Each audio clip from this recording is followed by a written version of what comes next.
cities into salt. I even, when I feel like it, rip the souls from the girls, and from now till kingdom come, the only thing you can count on in your existence is never understanding why.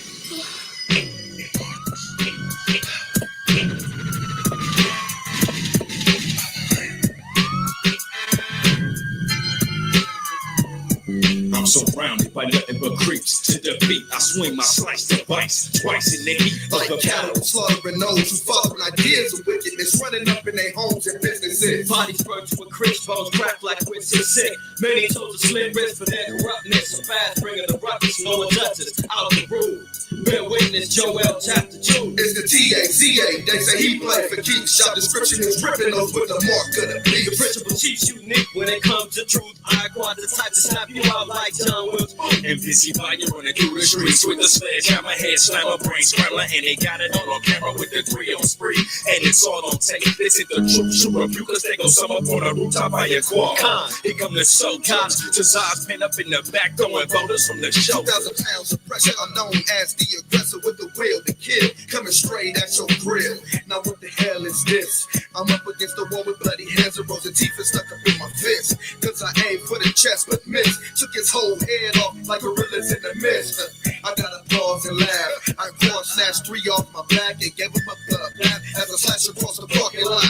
Boy, they smoke a lot of heat, killing everything inside. They all suffering defeat. Roundhouse and foot sweeps, overturning chiefs. Left me down, rolling down the street. Babylon came at it, works by the twin, golden hatchets. Plus arrows I ripped your bone marrow, left him hanging dry like a scarecrow. The gate's narrow, but I'm not alone. His eyes taking heads with his hands of stone. Wigs blown like that bomb in Atlanta. All done by busy body sledgehammer. Prophecy locked down like a slammer.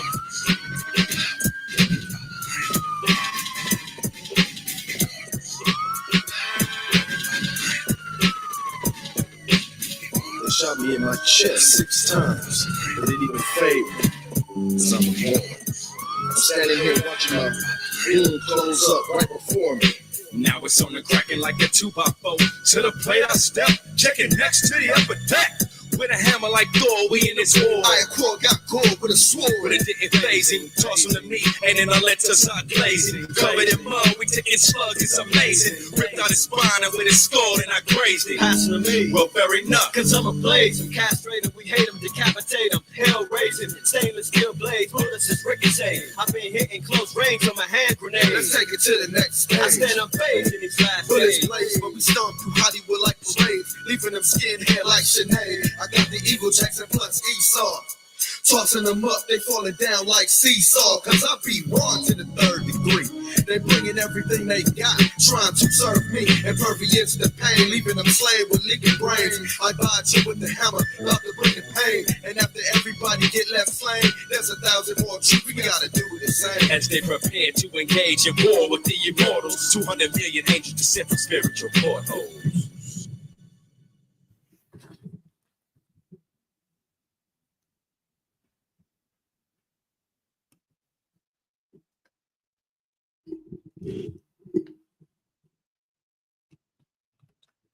Imagine that. All praise, honor, and glory to the Most High. While Yahweh Shad, it's your brother IQAhmath. IQAhmath first name IQ is all the same. We reach another episode. DSTM, don't shoot the messenger with an additional,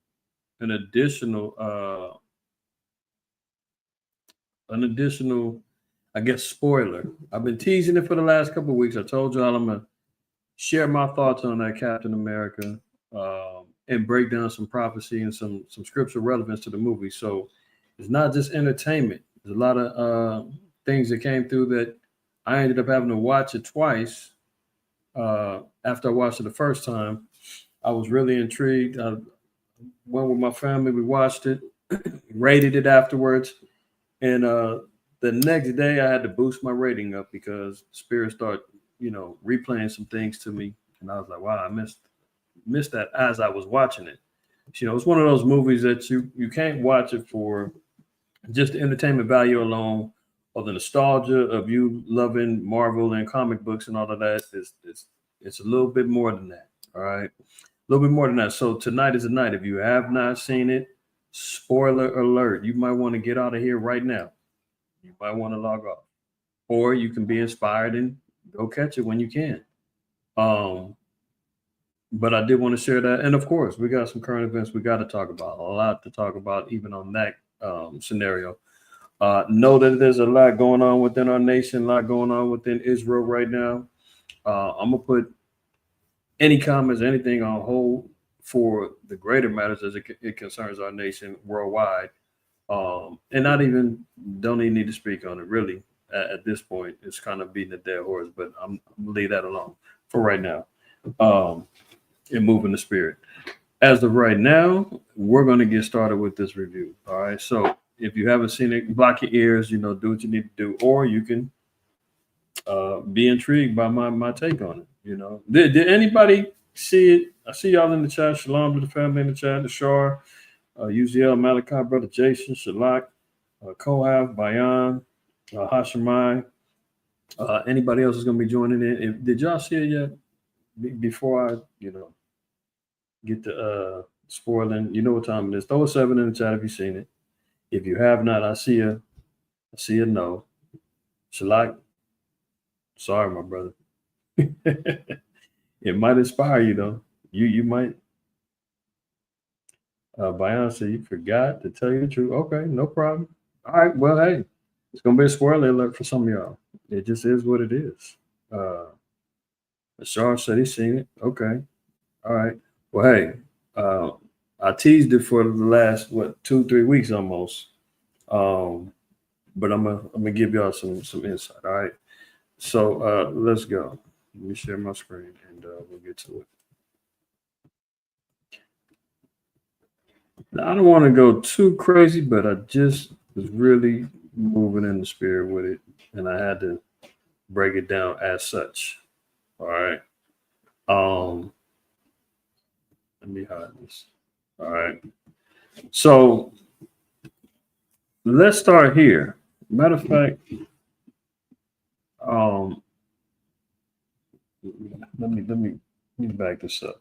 All right, because you kind of gotta go back. For those who watched the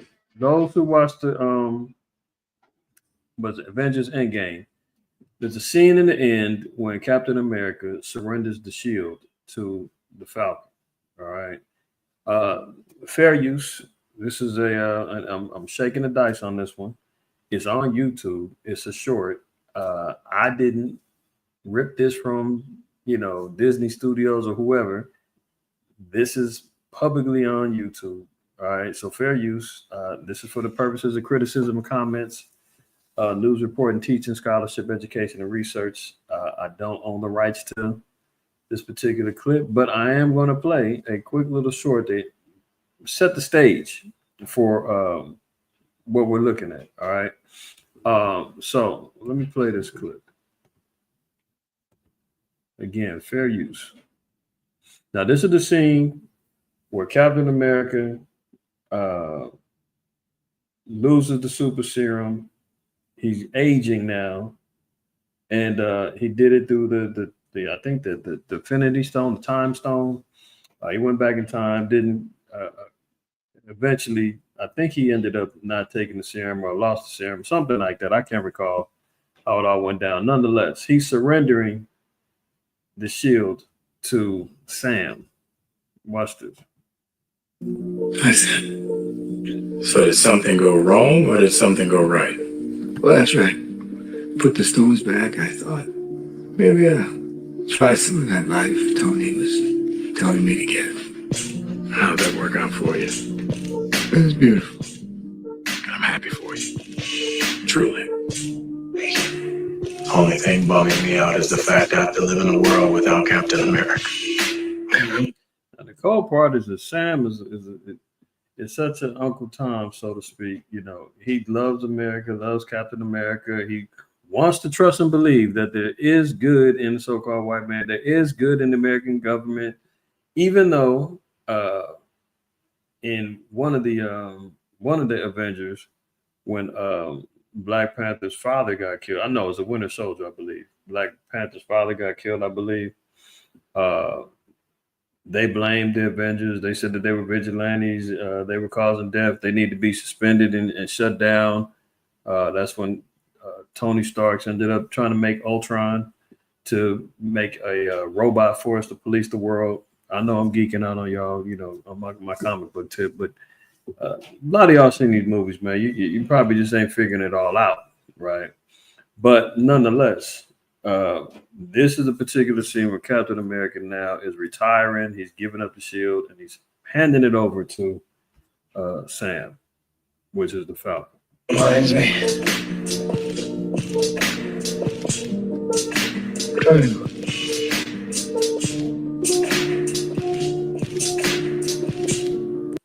Now he's in disbelief.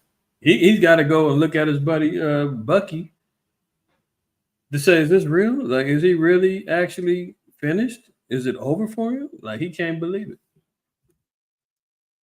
How does it feel? Like it's someone else's. It isn't. Thank you. Now, you heard what he said. How does it feel? He said, it's like it's somebody else's. He said, it isn't. So he says, thank you. Now, we're going to get an understanding on why did he say it feels like it's somebody else's? And then Captain America, Steve Rogers admits and says it isn't. It's not somebody else's. It's yours. It's always been yours, basically.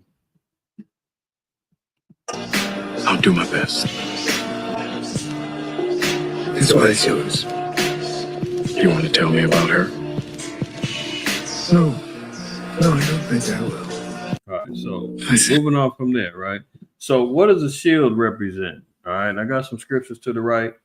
We're going to start at Deuteronomy 33:29. It says, happy art thou, O Israel, who is like unto thee, O people, saved by Yahweh, the shield of thy help, and who is the sword of excellency. So if we're looking at it from the metaphysical standpoint, the spiritual standpoint, if you will, the shield is the help. The shield is the foundation of protection, covering by the Most High. The shield is what, it can be a weapon. It can be a defense. This is what the Most High is acknowledging when he says, oh, people saved by Yahweh. Well, isn't Captain America? He's supposed to be the savior. He's supposed to be the one who saves everybody, the hero. So when that's passed along, it's acknowledging and showing the power of the Most High being passed over. Esau now has given up the power. Job 9:24, he's surrendering, saying, it's not mine, it's yours. So Sam is like, are you serious? Like, you finally are going to give it up, right? So it says, oh, people say by Yahweh, the sword of thy help, and who is the sword of thy excellency? And thine enemies shall be found liars unto thee, and thou shalt tread upon their high places.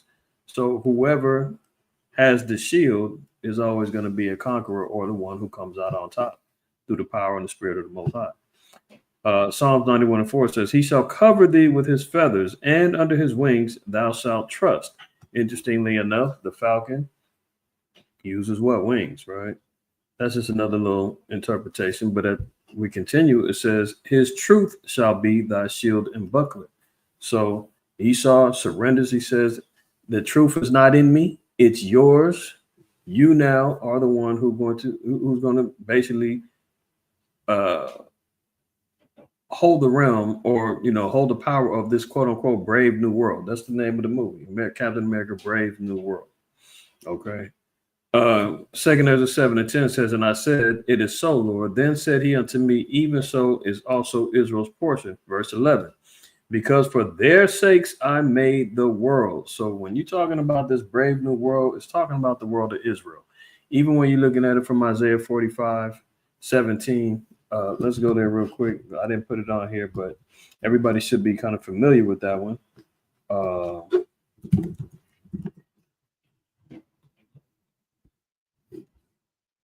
Isaiah 45:17, but Israel shall be saved in Yahweh with an everlasting salvation. So this brave new world is Israel in their salvation. This brave new world is the world that the Most High created for Israel's sake. Captain America is handing over the power, the protection, the shielding, the dominance that comes along with the shield. He hands it to Sam. He says, it's yours. It's always going to be yours. He said, I'm going to try my best. He said, I know you will. That's why I gave it to you. Because now, not to get too deep into it, but under the quote unquote new covenant, the laws being in our hearts and our minds, it's going to be like second nature to be righteous. We have no other choice but to do our best. Right. But Isaiah 45 and 17 is acknowledging that Israel is that world, but Israel shall be saved in Yahweh with an everlasting salvation. Ye shall not be ashamed nor confounded, world without end. So this brave new world is all surrounding around Israel. Okay. Let's go back. Now, remember, Job 9:24 says the earth's been given into the hand of the wicked. Now it's being returned back. Why? Because the Lord said he made the world for our sakes. We're the world that the Most High is really concerned with. He's our shield, buckler, our protection, so forth and so on. That transference of power is coming out of Esau's hands and into Israel's hands. And that's the theme as we play out in the rest of the movie. Let's look here. Now, the two main characters, the two heroes, if you will, ironically, Northern and Southern Kingdom. You got the guy is Joaquin, I think Joaquin Torres is his character name, 10 Tribe brother. And then you got Sam over here, right? And if you notice, both of them represent with wings, they fly, so forth and so on, right? So let's look at these scriptures here, because of course we know the angels representing with the wings. That's why I played that song in the beginning called The Immortals. And there's a movie clip at the beginning that we got from the movie Prophecy. And he speaks about him he's an angel. He turns cities into salt. And, he's he's in charge of destruction or whatnot. He says the only thing you can't understand is why. Because he's under the authority of the Most High. Now, here they are representing angelic beings or whatnot with their power, their wings, and all of that other stuff. But in the spirit, that's what they're carrying out. But notice the world is coming together, according to like Ezekiel 37 with the valley of the dry bones and all of that. Under the Northern and Southern Kingdom, they're going to be the ones who save the world or put the world back in this particular order. Isaiah 6, let's read 1 through 6. And matter of fact, let's read it in the what's going on here? Yeah, the blue letter.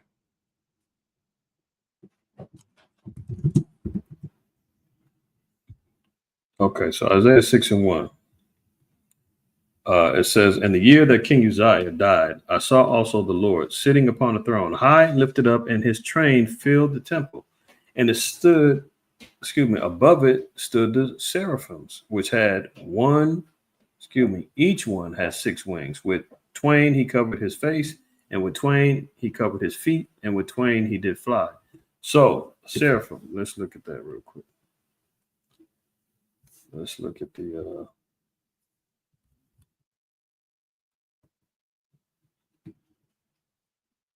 all right, so the Hebrew word sarap, which means a burning, poisonous serpent, specifically a sarap, a symbolical creature from their copper color. Of course, we know what color copper is, brown, right? And they had wings, human hands, voices, and attendants of the Most High, right? So the seraphims are considered angels, right? And it said that they had, let me get back over here to the blue letter. So it says what? They had 6 wings. 2, that's the twain. 2 were covering his face, 2 covered his feet, and the other 2 he used to fly. It says, and one cried unto another and said, Holy, holy, holy is Yahweh of hosts. The whole earth is full of his glory. And the posts of the door moved at the voice of him that cried, and the house was filled with smoke. Then said I, woe is me, for I am undone, because I am a man of unclean lips, and I dwell in the midst of a people of unclean lips. So Isaiah thought that he was going to be judged because he said he's a man of unclean lips, and he's amongst Israel, who's of unclean lips, meaning wasn't abiding by the righteousness of the Most High and the laws and whatnot, right? But this is where Isaiah is being chosen. Watch this. And I dwell in the midst of a people of unclean lips, for mine eyes have seen the King, the Most High Yahweh of hosts. Then flew one of the seraphims unto me, having a live coal in his hand, which he had taken with the tongs from off the altar, and he laid it upon my mouth and said, Lo, this hath touched thy lips, and thine iniquity is taken away, and thy sin purged. So this is the conversion. This is where Isaiah receives his quote unquote anointing through fire, that he's now being received of the Lord. He's going to be a prophet of the Most High. Now remember this name, Isaiah, because it's important as we continue on. Let's get that in Ezekiel 1. Ezekiel, first chapter. Now we see one account of the seraphims with wings, copper color, right? Let's look at this one.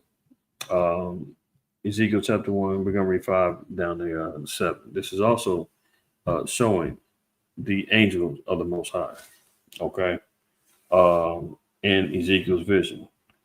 Now, let's start at 3. It says, the word of Yahweh came expressly unto Ezekiel the priest, the son of Buzai, in the land of Chaldeans by the river Shabar. So Ezekiel's receiving this vision in Babylon, right? And it says, and the hand of Yahweh was there upon him.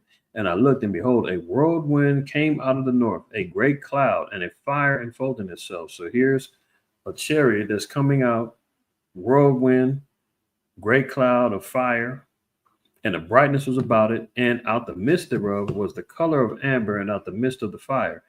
Also out of the midst thereof came the likeness of 4 living creatures, and this was their appearance. They had the likeness of a man, and everyone had 4 faces, and everyone had 4 wings. So you had the seraphims had 6 wings. These particular angels have 4 wings. They have interchangeable faces, depending on the performance that they need to. Because remember, the Most High even said that the spirits of the Lord that are created for vengeance, they come in fire, they come in teeth of wild beasts, they come in where's that at in let's get that real quick. I gotta open up another tab. That's the rock, was it 39? They have different forms they can take to execute the judgment of the Most High.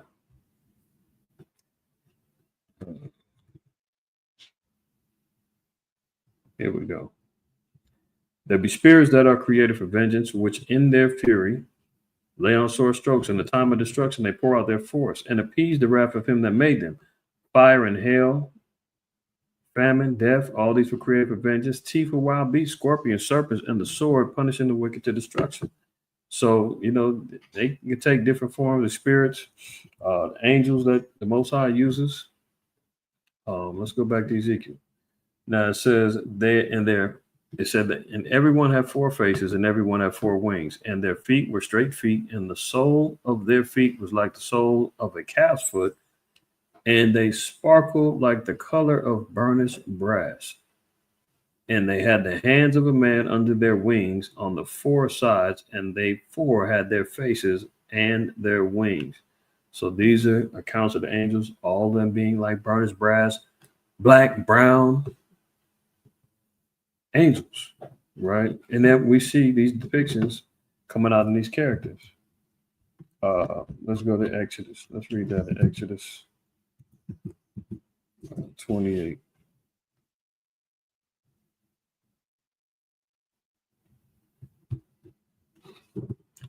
And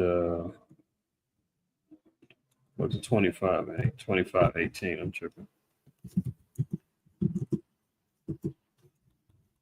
That's Exodus 25 and 18. Better yet, let me use that. Let me get this in. Better. Exodus 20. I go again, 128.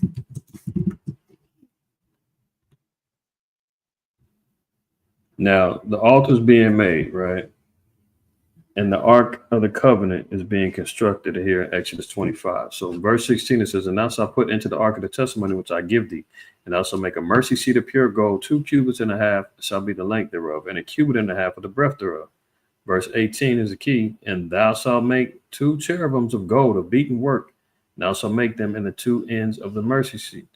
So let's look at cherub. It's the Hebrew word karab or karabium, if it's, plural. And what do we see? Well, an angelic being. So you got the seraphims, the cherubims, you've got various forms of angels. And then we see in the movie is brown and black brothers flying around with wings on with superpowers, saving the world. And again, in the spirit, the world is Israel, right? Um, so that's all I really want to put out on that part, right? Now, the image that you can look at in Isaiah 6 is, similar to this. I found this online. I thought it was kind of powerful, minus, this being Isaiah down here. But you can't see his face, but, you can kind of tell they got the little long wig on him. He ain't looking like the real Isaiah. But nonetheless, this I thought was a pretty powerful picture for the seraphim that was being described in Isaiah. So then some may say, okay, well, I saw the movie and it wasn't only them as the heroes. There was another little white girl that saved them too. Oh, okay. Well, here she goes. Ruth Bat Seraph. So if you're under our understanding and what we teach at MOTC is that Ruth was indeed a Moabite. And she made all sacrifices to be a part or to be amongst Israel. She bare the seed of Obed and gave the son over as a surrogate. The law was still found as far as the heathens being out there gathering, amongst us and working for us or whatnot. Plus the name. That's what much is in the name. So this is the help. Yeah, there was a little heathen woman named Ruth that was amongst Israel coming in to help, right? And her name, Bat Seraph, Bat meaning daughter, and Seraph again, we saw what it was, being a daughter of the seraphim, or a daughter of the angel, so to speak. Now, this is the comic book character. This is by name. This is what she's supposed to look like. But you see, even in the comic book, they gave her a little afro. But she's supposed to be a GMO, fraud, so to speak. Now, so they changed up the character a bit in the movie. They said she was a Black Widow. She came from the same, school of thought as a Black Widow from the Avengers. But that's not according to the comic books. She actually has superpowers. She's supposed to be a hero amongst the small hats, right? So even within the names, we see that Ruth Bat Seraph. So Ruth, again, she was a heathen that was amongst Israel and played a role historically enough that she had a book named after her, right? And the daughter of the seraphim. So here she is being amongst the quote unquote seraphims or the angels that was saving the world. That's all I'm gonna speak on her. They got some background about her character role. Now, one thing you'll notice, the first enemy in the movie that the Falcon and it was Captain America and the Falcon. So Sam is now Captain America. The 10 Tribe Cat is the Falcon now. The first enemy that they encountered, they went down to Mexico to stop a character named Sidewinder from stealing. I believe he was trying to get some adamantium down in Mexico. So the first mission is to go down to Mexico, and they're down there saving the Northern Kingdom from the serpent. Now, interestingly enough, we know the Bible begins with the first opposition that we faced, or Adam and Eve faced and the Adamites faced, was the serpent. So the serpent plays a key role in here. The serpent is being deceptive. This guy Sidewinder is in there being used as an agent of deceit, destruction. He's being used as a thief. They got a whole society of serpents, or agents of Satan, so to speak. In the comics, they didn't go into the whole society, but you can see here this is the whole serpent society in the comic books. But I thought that was interesting that the first encounter that they had, or the first conflict that they had, was dealing with the serpent, same way they did in Genesis. All right, moving on here. Now, this is really, really key here. Now, for those who don't know, there's another series called The Winter Soldier and the Falcon, and that's on Disney Plus, and it kind of goes. It's a spinoff of the Avengers and all of that. In that show, they reveal that the first Captain America was actually a Jake, and this Jake is his brother named Isaiah. Right now, Isaiah Bradley. Now he's the first Jake. Now I'm gonna read. I need to read some of his background because it's important. Give me 1 second. Let me see if I can. I had to write down some notes. I don't want to forget nothing. Real quick. Oops.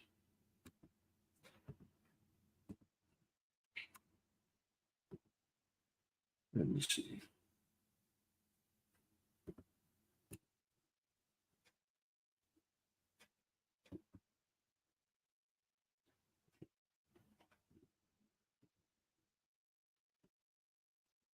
Snacky, y'all. Bear with me 1 second.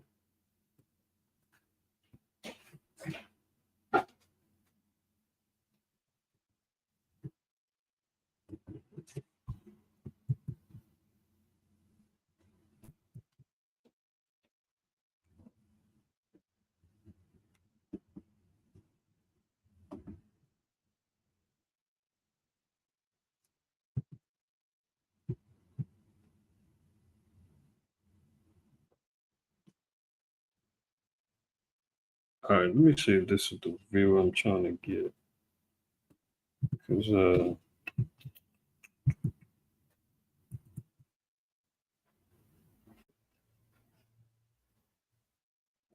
51. Let me see. Slacky, y'all. 1 second.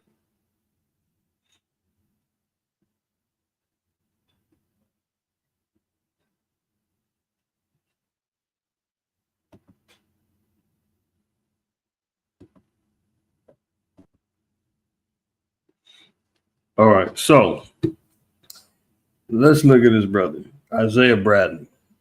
It says he's an elderly super soldier who served in the Korean War, during which time he was sent behind enemy lines to fight the brainwashed Bucky Barnes, whose metal arm he damaged. After rescuing other black super soldiers who were being held prisoner, he was imprisoned by the U.S. government and Hydra for 30 years, experimented on, and his existence kept a secret, with not even Steve Rogers knowing of it. So here we see the legacy of the quote unquote Captain America was all based around a brother. The first Captain America was a brother. They gave him the super serum, and there was other black super serum soldiers that were being held captive. And he went and freed them, and they persecuted him for freeing his people and held him prisoner 30 years and experimented on him. So, if you go to one of the first library chronicles, I believe I did, was the book called Medical Oppression. If I had it with me right now, I'd show it. But if you go back in the archives and our videos, Medical Oppression was one of the library chronicles that I did. And it goes in depth about all of the medical experimentations that the so-called white man did to our people. Everything from the Tuskegee experiments to Sarah Bartman to leukemia experimentations. I mean, you got, we were just talking about the sister Henrietta Lacks last weekend at the New Moon. So this is the legacy in which they see our people coming from. Now, think about this. Also in the movie, Isaiah acknowledges that his wife's name is Faith, but Faith passed away. You know, he got in a limo, he had a suit on, and he said, the 10 tribe cap was like, oh, I didn't know they make, you know, suits at the, he made a little joke. And he was like, hey, me and Faith got married in the suit. Now, if you know anything about Isaiah, the prophet, Isaiah has, and even in the names, man. I mean, look at Sam. Sam, the quote unquote Captain Avenger, he's, you know, like compare him to, I'm not going to say compare, but you can always draw a parallel with Samuel, the prophet Samuel in the Bible, right? Now you got Isaiah. Now, Isaiah has the most books or most chapters, I should say, amongst the prophets. The book of Isaiah prophesied about Christ. The book of Isaiah prophesied about Israel being returned back to the Most High. The book of Isaiah prophesied about, you know, Esau going into captivity. Isaiah prophesied about the downfall of Babylon in Isaiah 13, Isaiah 14, Christ in Isaiah 53, Isaiah 60, 63, where he talked about Christ coming from Basra with his, you know, garments look like they've been, like he's been through the wine vat. So Isaiah is an important prophet in the scriptures, and he's an important character in this movie because it all started with him and everything was surrounded around him, right? So in the movie, now he's free, he's got his glory, rebels a little bit against Esau, and then what happens? They mess around, lock him up, put him in captivity. Then he comes out in the movie, he gets out, gets exonerated. He's living a, you know, a low-key life, staying out the way. And this is all going back to the Falcon and Winter Soldier, that whole series. This is where you get the whole understanding about Isaiah Bradley and the whole history behind Captain America. Now, here we see another instance of stolen identity. The whole legacy that was set up regarding a chosen people, a chosen soldier, now his whole identity gets hijacked by Edomite, blonde hair, blue eyed, skinny, frail punk that got on the juice, stole his legacy. They buried the existence of Isaiah, just like they do us with our identity, just like they do us with our history. Did that to this brother, right? So even when you think about it and his legacy goes from getting, you know, the super serum, going out fighting for America, gets put in captivity, then he gets released. Now, in the new movie, in the Brave New World, he goes back into bondage again. So who else has gone through bondage in and out? Well, how about Israel, right? Let's just say 70 AD, Jerusalem's ransacked and we get put into bondage and fleeing to the four corners of the earth. Right. Then we are able to come out and we have what? The Dark Ages, Black nobility, all throughout Europe, Eastern Europe, Russia, so forth and so on. In our heyday, 400 AD all the way up to 1493 AD. In our heyday, right? Then what? Boom, we're going back into captivity, waiting to get out of bondage again, just like Isaiah was. In the movie, he said, man, I did 30 years. Them experimenting on me, jacking me up, all for what? Freeing his brothers that was in captivity. Look at this. After rescuing other Black super soldiers who were being held prisoner, he was imprisoned by the U.S. government and Hydra for 30 years and experimented on his existence, kept a secret with not even Steve Rogers knowing of him. So, yeah, guess what? Being destroyed for lack of knowledge. Our existence, our history, being wiped away, nobody even knowing about it. Now we have to come back into the knowledge of ourselves, right? Same thing with him. A nurse helped him escape by forging his death and went into hiding. By 2024, he lives in Baltimore with his grandson, Eli. Oh, another name, Elijah. Okay. He refuses to help Sam Wilson and Barnes when they seek him out, revealing his hatred for the government and contempt for the idea of a black man being Captain America. That's all from the Falcon and Winter Soldier. You know, when they come, Sam Wilson, you know, he's a Captain America now. He comes up there with Bucky Barnes. They need his help. They need his history. And he's like, man, the hell with America, the hell with the government, man. I don't want no parts of it, man. You know what they did to me? I'm through with this place. Isn't that the attitude that we get once we get awoken, once we realize we're in this bondage and in captivity and we get up out of there? Like then all of a sudden it's, I don't want nothing to do with this place. That is Isaiah. Later, after Sam officially takes the title, he uses his new influence to set up a memorial and statue for Bradley in the Smithsonian Institution as part of the, quote, existing Captain America exhibit, right? So now you're seeing the dynamic that Isaiah plays. Major prophet in the Bible, prophesies about damn near the beginning and the end, and about our people. The character himself was put into bondage for doing the right thing, helping his people, you know, gets let out, then gets put back in as he's, you know, used in a setup, an assassination attempt. So it kind of just shows you the legacy of what happens with our people, right? Through these characters. Now, moving on. And we're almost done. I don't want to spoil everything. You got to watch it all. Watch it yourself. But here we go. The Red Hulk. And y'all already should be putting 2 and 2 together. The cartoon, the comic book you see here, this guy Thunderbolt Ross. This is a general man that had it out for the Hulk. He had it out for, you know, anybody with quote unquote powers. He himself, you know, ended up getting cancer.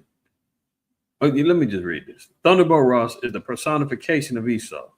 Ruthless, a liar, untrustworthy, power hungry. However, in the movie, he shaves his mustache and says he's changed. So that's the legacy that, you know, Thunderbolt Ross, I forgot his first name, but he's this notorious general. He had it out for the Hulk. He had it out for Bruce Banner. He was, you know, he was tripping, right? Now in the movie, he becomes the president and he's claiming, I'm not the same warmongering, you know, ruthless guy that I used to be. Look, I cleaned up. Everybody likes me now. And he says that he's changed.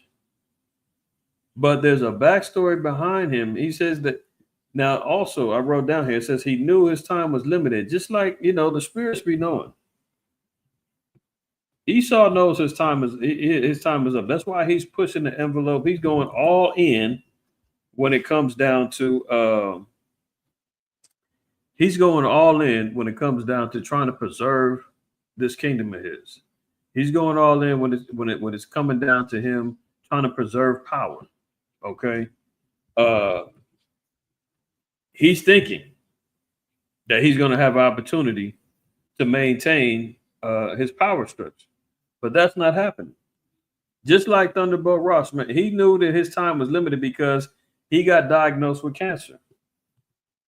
And in an effort for him to try to, you know, seek some life extension, he ended up making a deal with this scientist named Stearns. I forgot his first name in the movie. And Stearns ends up getting jacked up with some gamma radiation, turns himself into the leader, this big old brainiac. And Thunderbolt Ross says, hey, I'm gonna put your life back in order. Don't worry about it. Just help me survive. Help me beat this cancer. Nobody else can do it. And once the leader, he ends up realizing that Ross lied to him and he's not going to actually help him. He would told him, take these pills and they'll help get rid of the cancer and keep you living. But the pills had gamma radiation in them. So the more he took them, the more it was starting to change him. And that's what ultimately makes him change into the Red Hulk. Hopefully y'all are following along. All right. So he said, now Esau knows his time is limited, right? And this is why he goes all out. Look at this in Luke 8. Let me see. Where do I want to go?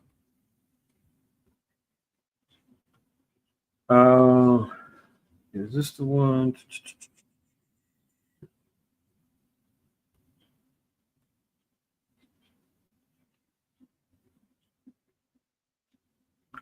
Slide here real quick.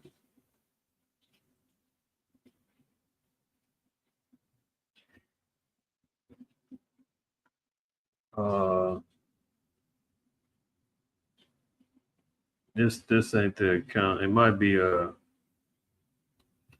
me see. It might be might be in Mark's, because in the Mark's account with Legion, he asked him, Doc, I might be overreading it, but give me 1 second, y'all.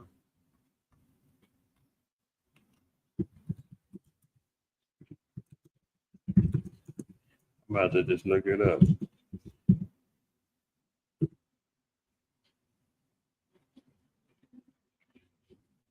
Oh, it's Matthew's. Matthew's account. That's the one. Now, let's look at this real quick, because again, Thunderbolt Ross, he knows his time is limited. Let me get the scripture up for y'all so you can see where I'm at.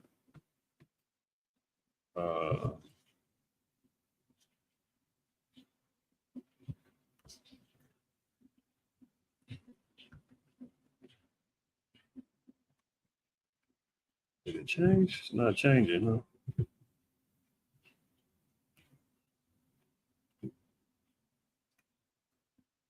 Let me I don't like how that's sharing. Slacky, y'all. All right, let's do it like this. All right. So Matthew 8 in verse 28. It says that when he was come, you know what? Let me start 27. It says, but the men marveled, saying, what manner of man is this, that even the winds and the sea obey him? So this is speaking about Yahweh when he was rebuking the disciples when they were on the boat and they was lacking faith. He told them, come out and join me. And they didn't do it. Peter went out. He was able to sustain himself on the water until he doubted, went down under. Now they said, man, what type of man are we dealing with? Even the winds and the seas obey him. Verse 28, it says, and when he was come to the other side into the country of the Gergesenes, there met him two possessed with devils coming out of the tombs, exceeding fierce, so that no man might pass by that way. And behold, they cried out, saying, what have we to do with thee, Yahweh, the Son of the Most High? Art thou come hither to torment us before the time? So it shows you here, man, that the devils, the demons, and the spirits, man, they know their time is limited here on the earth. Esau knows when it says that the earth has been given into the hand of the wicked, that is for a limitation of time. That's not forever. And they know. That's why the spirits came. They said, man, you come to torment us before the time? Like, I thought we still had some more time left. And it says, and there was a good way off from them and heard of many swine feeding. So the devils besought him, saying, if thou cast us out, suffer us to go away into the herd of swine. So you see what type of spirits be in the damn swine. Devils. That's why people be out here acting a damn fool, eating these unclean meats. You are what you eat. Hello? They asked, man, with the only host that we feel comfortable that's around us right now is the swine. So can we go over there? And a lot of our people don't even know most of the swine that gets imported from China. You want that? Who, Lord knows what's coming from over there. China be importing a gang of swine over here. So that's that point right there, right? So Thunderbolt Ross, he knows his time is limited, right? Now, continuing on, because his time is limited, he sought out some life extension science to try to keep him going. And it wound up backfiring on him because he did it in deceit. He made a deal with the devil, so to speak, right? Now it says he makes a deal with the leader who poisoned Ross for lying to him and using him. The leader is the voice of Satan. So in the movie, the leader is always communicating through the phone. He's communicating over loudspeakers. And he is at one particular scene where he's trying to entice Ross into getting into his inner rage, getting into the essences of who he is, the cunning hunter, the one that said, well, that he's going to utterly slay his brother Jacob. He wants him to come out. Ross is saying, "I'm a changed man." Like that good white man that you Negroes think that is out there. But in the movie, the leader says, "Hey," and especially in the particular scene, he's whispering. He says, "The hatred and the ugliness is still in you. Let it out. Let the rage out."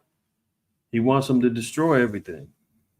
So that's how the leader is getting back. He wants him to change. All the time, the president, he's fighting it off. He's thinking taking these pills is helping him control his rage so he doesn't turn into the Red Hulk. And the Red Hulk, the difference between the red and the green Hulk is the Red Hulk is kind of, made through gamma radiation and fire. So he can shoot, flames out his eyes, things he touch, he can heat up and burn. Just like a dragon, the dragon utilizes the fire, in mythology or whatnot. Plus he's red, you know what time it is. And in the end all be all, it's who? The Red Hulk or the quote unquote Red Dragon fighting against these angels or the angel, so to speak, Sam or so-called Captain America, right?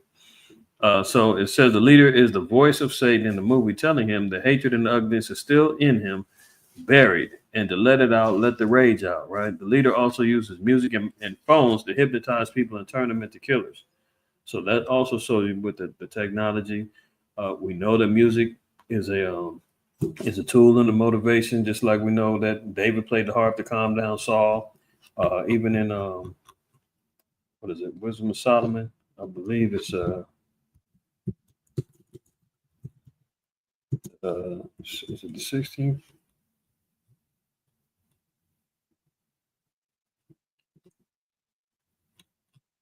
Might not be. Let me see.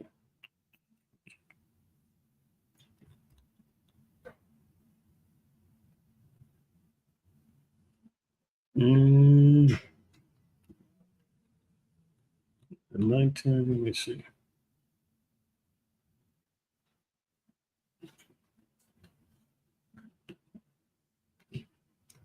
I thought it was there. Maybe I'm tripping. The last chapter. Wisdom of Solomon. Let me see. Just go back.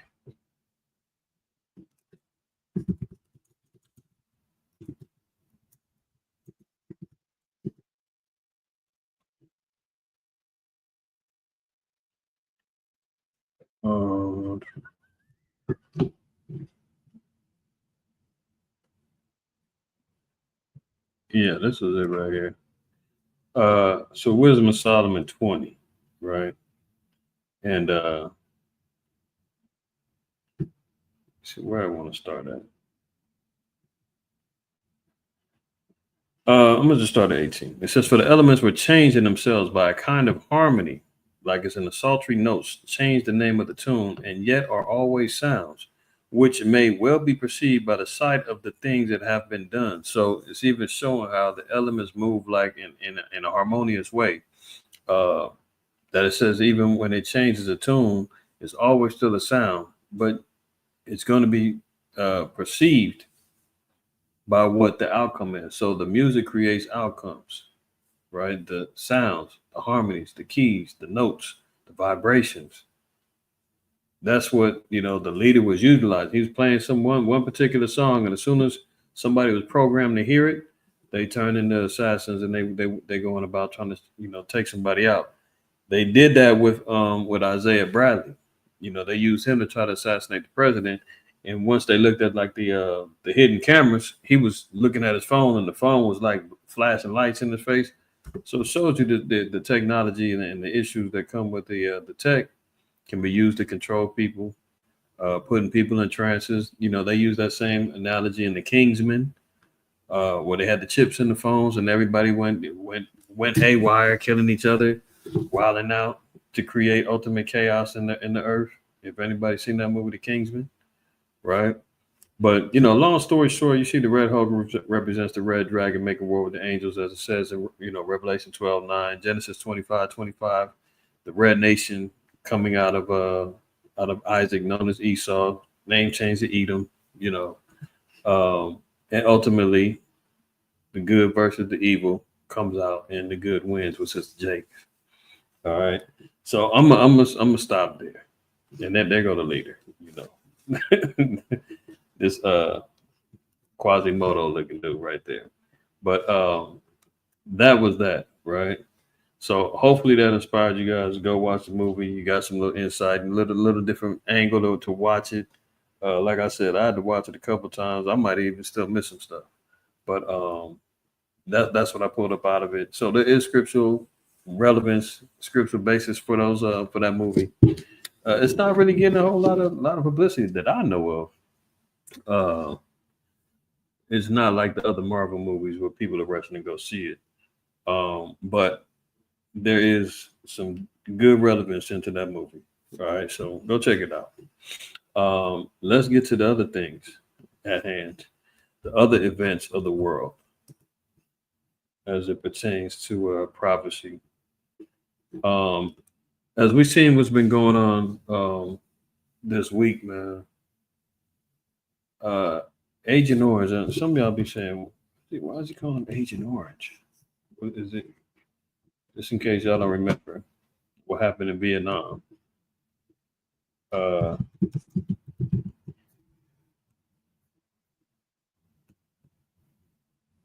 you don't remember Agent Orange, and you know that's his skin color due to the spray tans and the the bronzer that he put, the orange bronzer, he, slathering on.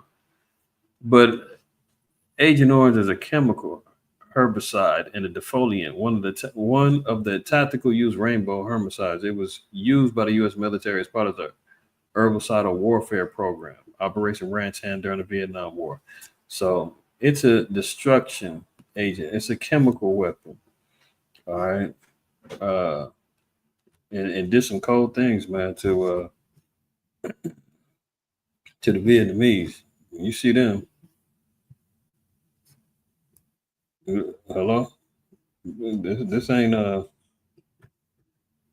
this ain't AI. Agent Orange jacked these people up, man, and this is what America's gonna look like when when he's done. You know, I don't know about that one. That might be AI, but they jacked up. But there you go, man. He's coming through swarming, spraying everything, signing executive orders, ruling by the pen, destroying every damn thing. All right. So we've seen a lot going on, man. He's still signing executive orders. Still ain't kissed and made up with Zelensky. Things are faltering and falling apart with Putin. You know, he thought he had him in the pocket, thought he was getting ready to go forward with it. But it just goes to show you, man, just like, we've been covering all for the past month or more. The scripture of 1 Thessalonians 5:2 still holds true. When they shall say peace and safety, sudden destruction happens. There is no peace unto the wicked. I mean, we've gone over them scriptures like weekly, and nothing is changing. Why? Because the Lord set everything in order. This is how he wants things to be established. All right. So look at here. Now we're seeing the 5 countries quietly stockpiling nukes amid fears of World War III.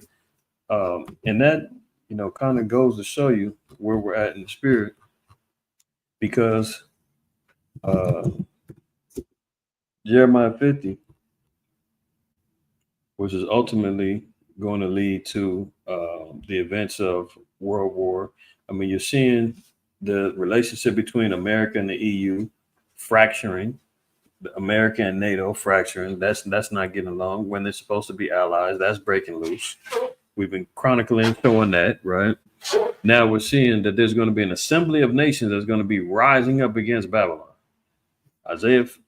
Jeremiah 50 and verse 14, it says, put yourselves in array against Babylon round about. All ye that bend the bow, shoot at her. So the bow is like the instrument that obviously shoots the arrow. I don't know what they call them as far as, the nuclear silos or whatnot, where they put the nukes in and put the ICBMs in. That's bending the bow. That's preparing. That's winding them up. And it says, shoot at her, spare no arrows, for she have sinned against Yahweh. Who was this talking about? It's talking about Babylon, right? If you read up, it'll tell you, right? Verse 1. The word that Yahweh spake against Babylon and against the land of the Chaldeans by Jeremiah the prophet. So this is speaking about future Babylon, the daughter of Babylon. Okay.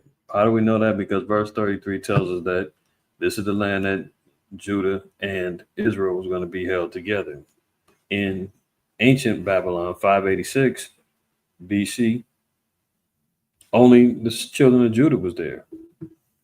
Now we see that we're seeing both are being held captive in this future Babylon. Verse 33, it says, thus saith Yahweh of hosts, the children of Israel and the children of Judah were oppressed together, and all that took them captives held them fast. They refused to let them go. Right? So this is how you know it's not talking about ancient Babylon. Verse 29 is another one. It says, call together the archers against Babylon. All ye that bend the bow, camp against it round about. Let none thereof escape. Recompense her according to her work. According to all that she have done, do unto her. So when you're dealing with the elements of you reaping what you're sowing, you're dealing with the elements of he that leadeth into captivity, going into captivity, justice by the Most High. You know, there's always the excuse. I wasn't there. It wasn't me. My ancestors. How can you prove? My ancestors didn't do that. We were the good guys. We were with the Freedom Riders. No. The Lord said, recompense her according to her work. Well, look at what the works of America has accomplished. We talked about it before. America's only known like 15 to 17 years of peace in its entire existence since 1776 being declared, quote unquote, America. 15 to 17 years of peace. Other than that, they're constantly warring, they're constantly colonizing, they're constantly destroying heritages and stealing of lands. They're constantly, declaring who's a citizen, who's not, destroying via education, tarring, feathering, quartering men by horseback, lynch hanging, burning, chemical warfare, biological warfare, you name it. The Lord said they're going to be recompensed. America's going to be recompensed according to its works. Classism, starvation, servitude, indentured service. I mean, you name it. Stealing of intellectual property. The Lord said America got a lot to pay for. They said, recompense her according to her work, according to all that she have done, broken covenants. I mean, look at what they're dealing with Europe right now. I mean, Europe is like, hey, can we count on America anymore? What they used to be our backbone of strength. We used to be able to get money with them. We used to be able to, make sure that our assurances, hold on, Slucky. The assurances of our security was, dependent upon America. Now they can't be sure. Remember, they're talking about we need a European army now because we can't count on America no more. Oh, well, hey. That's the type of deals that America does. Ask Sitting Bull and ask the rest of the Native Americans who had over 300 peace treaties broken and lied to. Now it says, according to all that she have done, do unto her. For she have been proud against the Most High Yahweh, against the Holy One of Israel. So yeah, America stands proud and bold against the Most High. They believe that, American, the so-called white man, believes he is the Most High. You just seen the Most High shoot down another SpaceX rocket or plane, or not plane, whatever they call it, shuttle, trying to go out. They got people in the Bahamas finding residue pieces of the rocket they launched up there that the Most High shot down. Trying to get up into the third heaven, trying to, extend itself beyond the firmament, not going down. Taking credit for everything, building AI systems, building fake foods, cloning. I mean, this is how the Most High is like, this guy, he's been proud against me. Now he's got to go. So with that being understood, we're seeing why, one more, because this is going to cover the rest of some of these other. Let's read Joel 3 and verse 9. Because we're seeing the European nations, man, they're in a panic. They're in a panic. Joel 3, verse 9, it says, proclaim ye this among the Gentiles, prepare war. Wake up the mighty men, let all the men of war draw near, let them come up. Beat your plowshares into swords and your pruning hooks into spears, let the weak say I'm strong. So whether they feel as though they have an advantage or feel as though they're prepared to deal with the beast and the harlot that's riding on the beast, it's in control of the system, they're going to get the strength to say, hey, you know what, whether I think I'm ready or not, I'm strong enough, I'm ready to go. The Lord said they're going to draw near, and they're going to be resourcing weapons, beat your plowshares into swords. So look at this. 5 countries quietly stockpiling nukes amid fears of World War III. The size of the world's nuclear arsenal has quietly increased in several countries amid fears of World War III. Officially, 5 countries, China, Pakistan, India, Israel, and North Korea, have increased their nuclear stockpiles by over 700 warheads over the past 40 years. And even America is delved back into harvesting and trying to create more. Let me see if I can find that.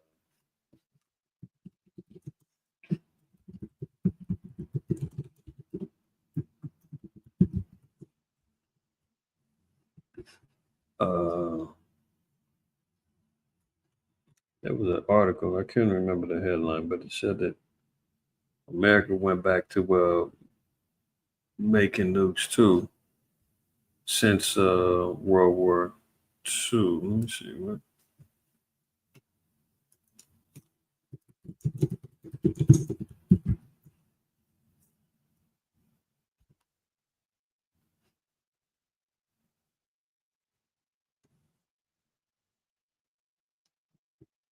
Well, here's one. To push to rebuild the U.S.'s nuclear stockpile. Much of America's nuclear arsenal is decades out of date. A huge and urgent push to rebuild it has started, but there aren't enough workers with the skills and mechanical aptitude to do this work. That was 2023. I remember seeing the article. That might have been it. It could have been a different one. But we're seeing the stockpiling. We're seeing it all going down. So China, Pakistan, India, Israel, North Korea, all beating their plowshares into swords. Here's the state of affairs in Russia and Ukraine now.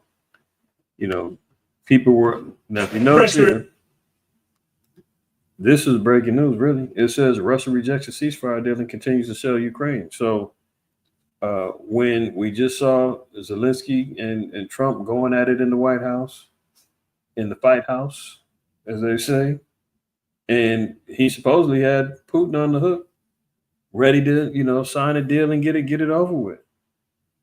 And guess what? Everything blew up in the White House, and then Russia didn't like the terms of the peace deal after the fact.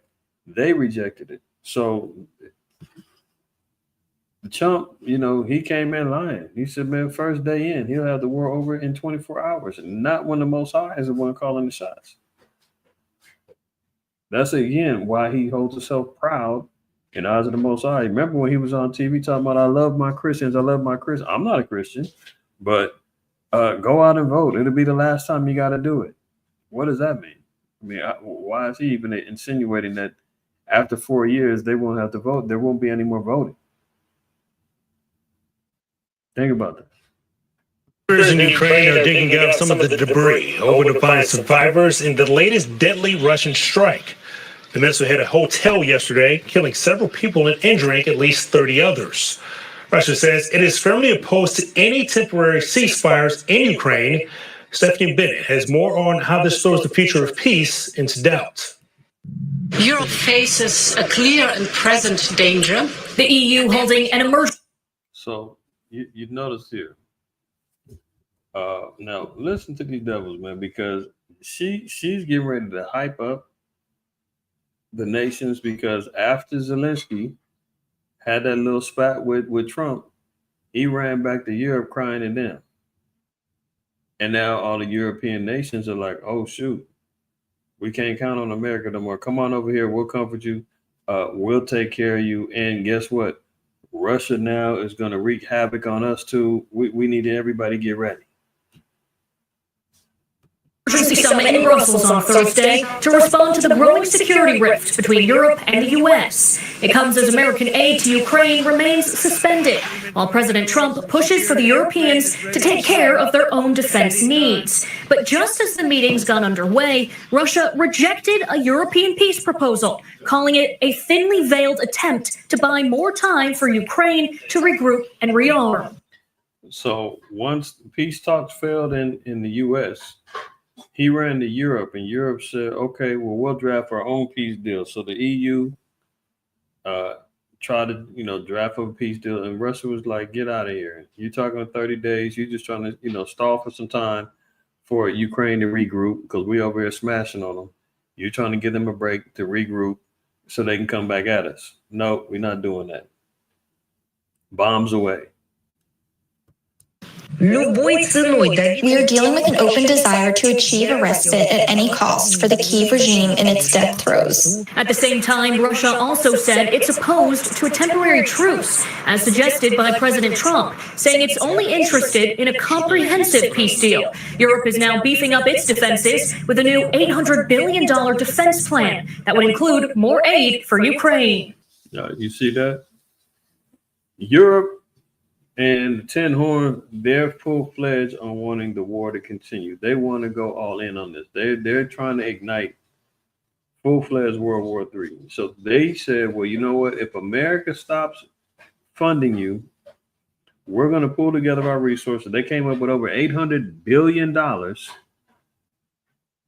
not only shore up their own defenses. We're talking about Russia. I mean, we're talking about the UK, Germany, France, all these other European nations.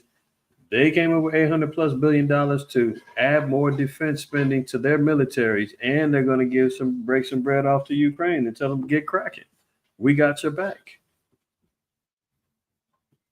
You made a strong signal to Ukrainian people, to Ukrainian warriors, to civilians, to all our families, and it's great that we are not alone. Meanwhile, we're learning more about President Trump's plan to end the war and achieve a lasting peace for both Ukraine and Russia. He's trying to bring them along the same way, saying, look, you've got to come to some type of negotiated solution to this. This war is not going to be decided on the battlefield. It's just not, because both sides are dug in.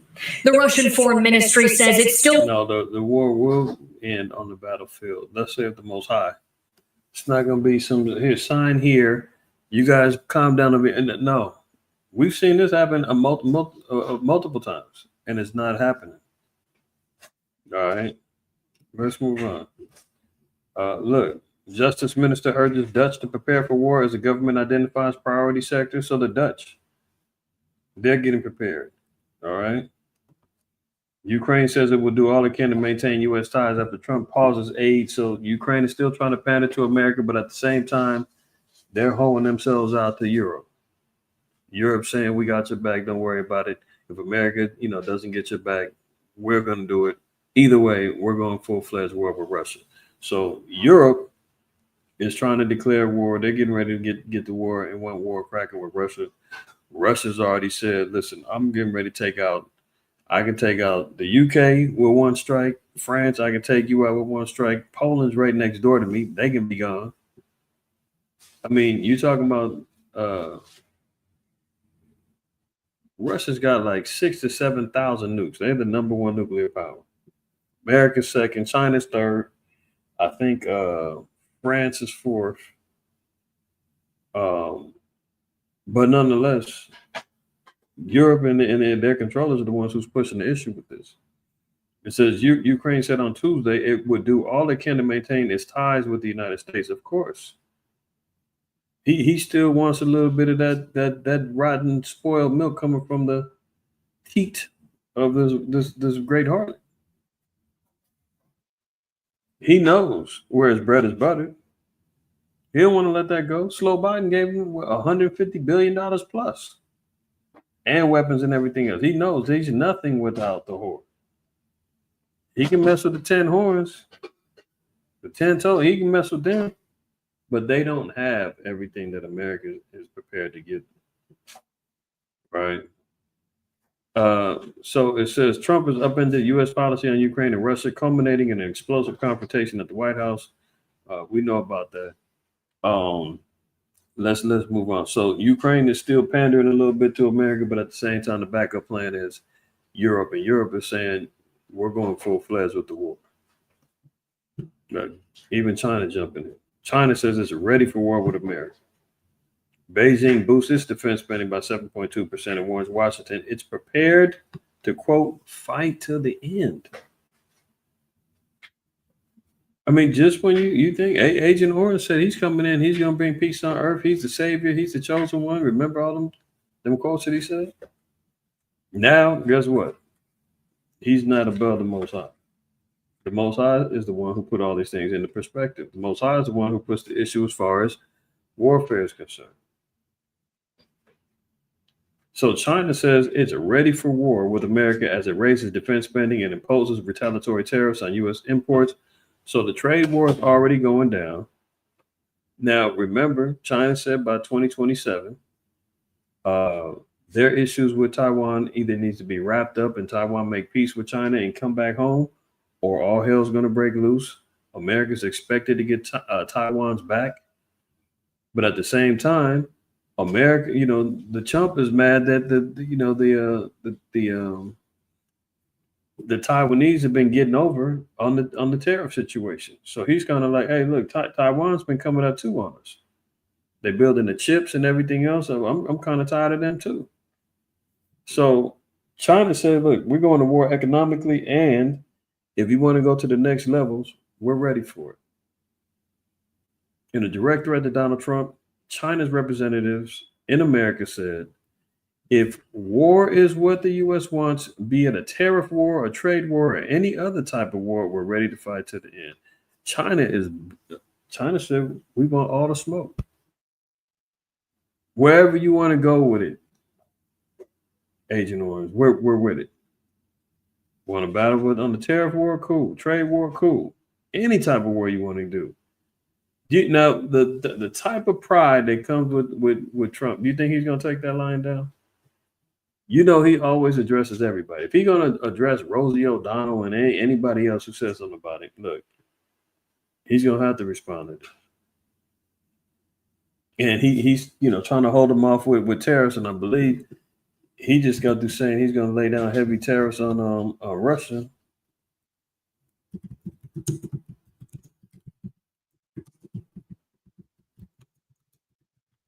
After they said they wasn't going to, sanctions it was. You see this? Trump says he is weighing big sanction tariffs on Russia. Get up out of here. Tariffs on Russia to end the Ukraine war. So he thinks he's going to punk them through tariffs. Now, at 1 minute, they was sitting here smiling and hanging out. Now, Russia is back on the table as being an enemy of America. Right? Now he's talking about getting hit with heavy tariffs. China saying, you laid heavy tariffs on us. We ready to scrap about it. So America's got its hands full on multiple fronts. All right, let's move on. Look, we'll fight to the bitter end. China and Canada retaliate against new Trump tariffs. So those tariffs went into effect a couple of days ago. And it's 25% for China, Canada. I think they boosted up another 10% on 20% on China. And everybody who's going to pay for it is the people. When's the last time you bought some eggs? Between that and all the rest of the supplies going up, they're already talking about vegetables and fruits is about to go up. Target CEO just got to saying, they said, man, prices is going up in the next couple of days. If we're not already drowning in, inflationary prices for food, let alone shrinkflation, where you're not even getting the same amount of stuff you used to pay for. Things is in smaller bags, smaller containers, all this stuff. Look at this. Israel preparing hell plan for Gaza. Even that's still going on. We're forgetting about that. That's happening over there. Remember, they had a ceasefire going on.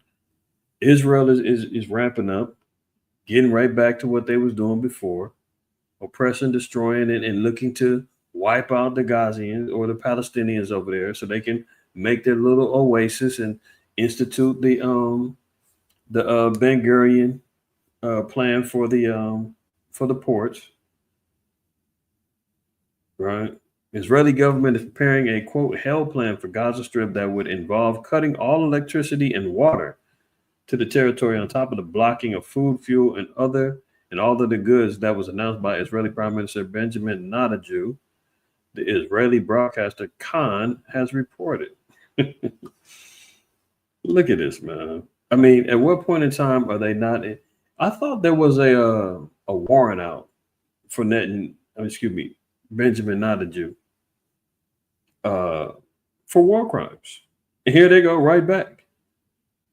Cutting off electricity, water, blocking food, all of the fuel and supplies, completely starving them out. And nobody blinks an eye. Everything's just fine. There you go. Moving on. Trump's embrace of Putin has Germany thinking of nuclear weapons. See that? Europe is scared-ishless, as they say, that there could be a forging of a relationship between Trump and Putin, but as of right now, that's dead. Just because of the fact that, Russia's continue bombing the heck out of Ukraine, kicking them while they down. And Europe is saying, well, we got to come to the defense of Ukraine. We got to give them some money, some weapons, put some troops on the ground. We might as well just go ahead on and go all in, because they're running around talking about Europe is next. Once he takes care of Ukraine, European countries and allies are next. We got to get ready. I mean, but there hasn't been nothing out there that says such a thing. But they're putting it out there, so we'll see. Okay. It says Berlin, President Trump's embrace of Russia is causing Europeans to rethink their security and giving currency to an idea the U.S. has long sought to avoid: a nuclear-armed Germany. Friedrich Merz, who was poised to become Germany's next chancellor, said Berlin should start talks about expanding the French and British nuclear deterrence to cover Europe, according to an interview the conservative politician did the Frankfurter Allgemeine. I'm not even go there with this one. I'm gonna leave that one alone. But we see here Germany arming up, the Dutch saying we got to get ready. France has been on record saying they got to get ready. Who was it? There was she was some female, man. She played some role over there in Canada, and she was talking about we need to get some nukes over here. I forgot what. I saw the video.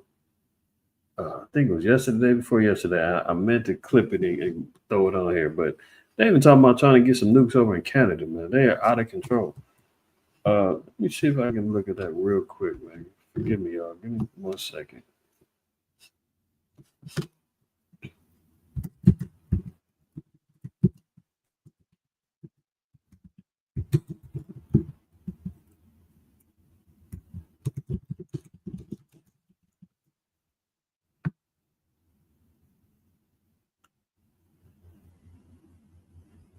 Yeah, look at this.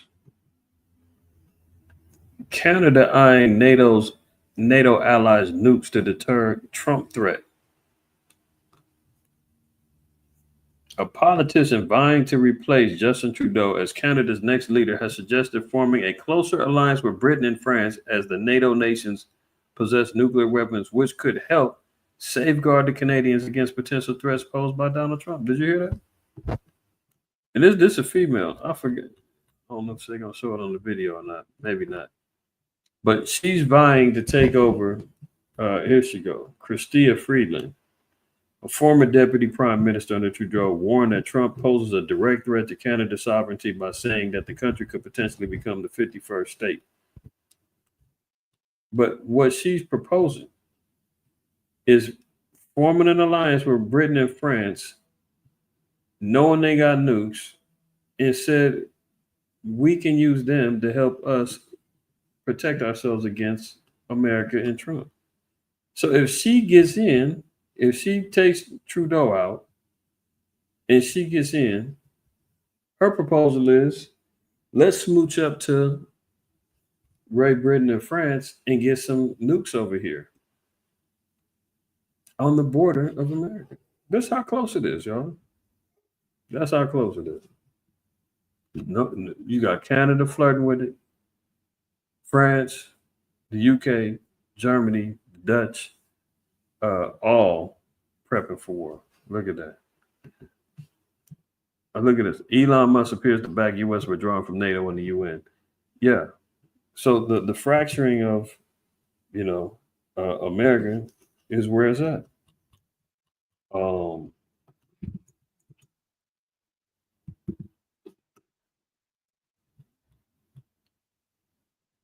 And we've seen this before, right?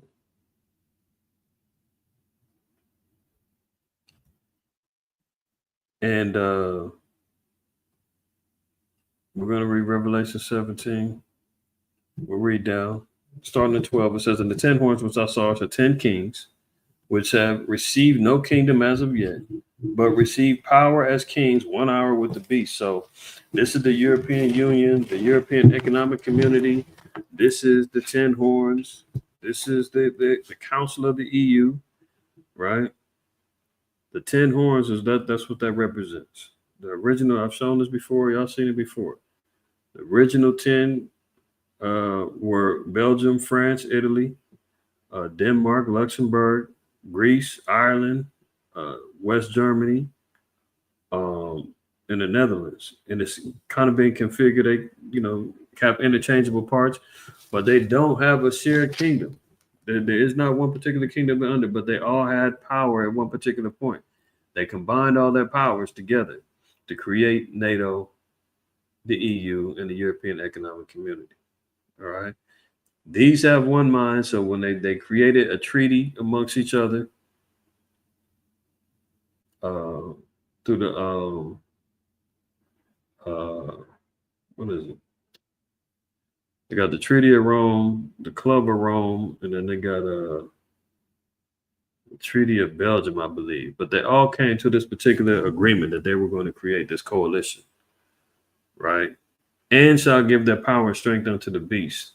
So they became a conglomerate power to help this beast system that is controlled or sitting on top of, that's being ruled by this harlot, which is America. They're offering their services, right? And what do they say? These shall make war with the Lamb, and the Lamb shall overcome them. And for he is the Lord of lords and the King of kings, and they that are with him are called and chosen and faithful. So this gets back into Joel chapter 3 with the Valley of Jehoshaphat, 2nd Ezra 13, where it shows you that the nations are going to be going to war with each other. They're going to turn, stop, try to make war with the Lamb. They're going to lose horribly. He's going to overcome them, right? But this is the foundation of the so-called white man. Verse 15, it says, "And he saith unto me, the waters which thou sawest, where the whore sitteth, are peoples and multitudes and nations and tongues." So the whore is in control of and sitting on top of and dominating peoples, multitudes, nations, and tongues. What's America known as? The great melting pot, where all the peoples of multitudes of nations, tongues, peoples are all here. The whore sitting on top of them, controlling it all. Now, verse 16, "And the 10 horns which thou sawest upon the beast, these shall hate the whore, and shall make her desolate and naked, and shall eat her flesh and burn her with fire." So America's ultimate destruction is going to happen via fire. That's why we're seeing all these nations gearing up with thermonuclear weapons, ICBMs, preparing to make war with the whore, right? Now, let me see. We'll read. That's all I'm going to read from there. So we're seeing the fracturing that's going to be happening within America and Europe's relationship. Now, Elon Musk is standing in there saying, hey, why don't we withdraw from NATO and the UN? He wants to go completely rogue. This guy is out of control. Tech baron Elon Musk back calls for the U.S. to withdraw from NATO and the United Nations after months of bad-mouthing the two international organizations. I agree, Musk 53 wrote on X in reply late Saturday to MAGA influencer Gunther Eagleman's suggesting that it's time to leave the NATO and the UN. So America and its constituents, this kingdom is falling and it can't get up. Elon Musk and J.D. Vance protests spread nationwide. No dictators in the U.S. Meanwhile, here within the United States, there's multiple protests going on who are revolting against the quote-unquote MAGA movement, Elon, Musty, and J.D. Vance and all of them. So a kingdom divided against itself can't stand. Protests are going on saying that they don't want dictators because they're looking at Elon Musk the way he's running through these departments with his Doge department, doing all these forensic audits on all the books, claiming to be saving and collecting all this money. Meanwhile, we can't see an ounce of it. Where's all this money being saved at? I mean, they got a new budget that's supposed to be coming up, I believe, this month to break bread. They tease you with a little $5,000 stimmy, faking like they're gonna give everybody else. They ain't giving that money up, man. Look, Tesla stores in New York City, LA, and Boston saw scores of protesters vent their frustration on Elon Musk's involvement in the Trump administration, whose policies have seen the firing of thousands of federal employees. So even here within America, it's causing divide just by his presence alone, right? And already, you know, there's already divide within, you know, the Democrats and the Republicans. The Trump just tried to get some sympathy, man. He what did he do? He kind of deputized a little Jake, man, that was had cancer and made him a secret agent, or not. I mean, what did he make him, a special agent or something? And the Democrats, they didn't even clap for that. they anybody that messes with him, they not with it. Even a little Jake. What's the little Jake's name? I didn't even look too deep into that story, but I did y'all see that? I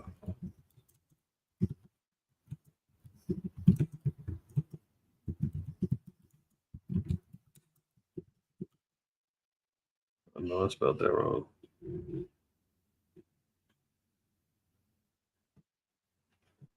Yeah, here you go. Trump designates boy with brain cancer as an honorary Secret Service agent in an emotional moment. I mean, and this the problem, man, because Negroes is gonna lose their damn minds just because he look at this. Ecclesiastes 7:7. Surely oppression maketh the wise man mad, and a gift destroyeth the heart. Jake gonna let they guard down, man. If you don't let his guard down, you know, oh, look, he's a good guy, man. You know, no. You cannot fall for the okie doke, man. Surely oppression has to continue to make you mad, has to drive you up the wall that we have not been liberated. Justice hasn't been served yet. Our people haven't fully repented. Our nation is in disarray. All due to oppression, all due to ignorance, all due to sin, all due to unrighteousness. We got to get it together. But what's he do? He go tickles us with a little feather, man. Gave us a little gift. Hey, look what I did to the little Negro boy. Well, look. Jeremiah 15:11 says, the Most High Yahweh said, verily it shall be well with thy remnant. Verily I will cause the enemy to entreat thee well in the time of evil and in the time of affliction. So look, this is nothing that we should be amazed at. The Lord said he's going to do this, not Trump. So when we see this little story here, designates a boy with brain cancer as an honorary Secret Service agent in an emotional moment. Lanier by Neuromod Devices uses dual mode stimulation to soothe tinnitus. Lanier. That's unfortunate. Since that time, DJ and his... It's unfortunate little Jake has been afflicted with this, man. But look, the Most High is the one who gave this honor for him. Let's not get it twisted. Dad have been on a quest to make his dream come true, and DJ has been sworn in as an honorary law enforcement officer actually a number of times. The police love him. The police departments love him. He's almost getting like slow Biden. He's he can barely get police out, peace out. And tonight, DJ, we're going to do you the biggest honor of them all. I am asking our new Secret Service Director, Sean Curran, to officially make you an agent of the United States Secret Service.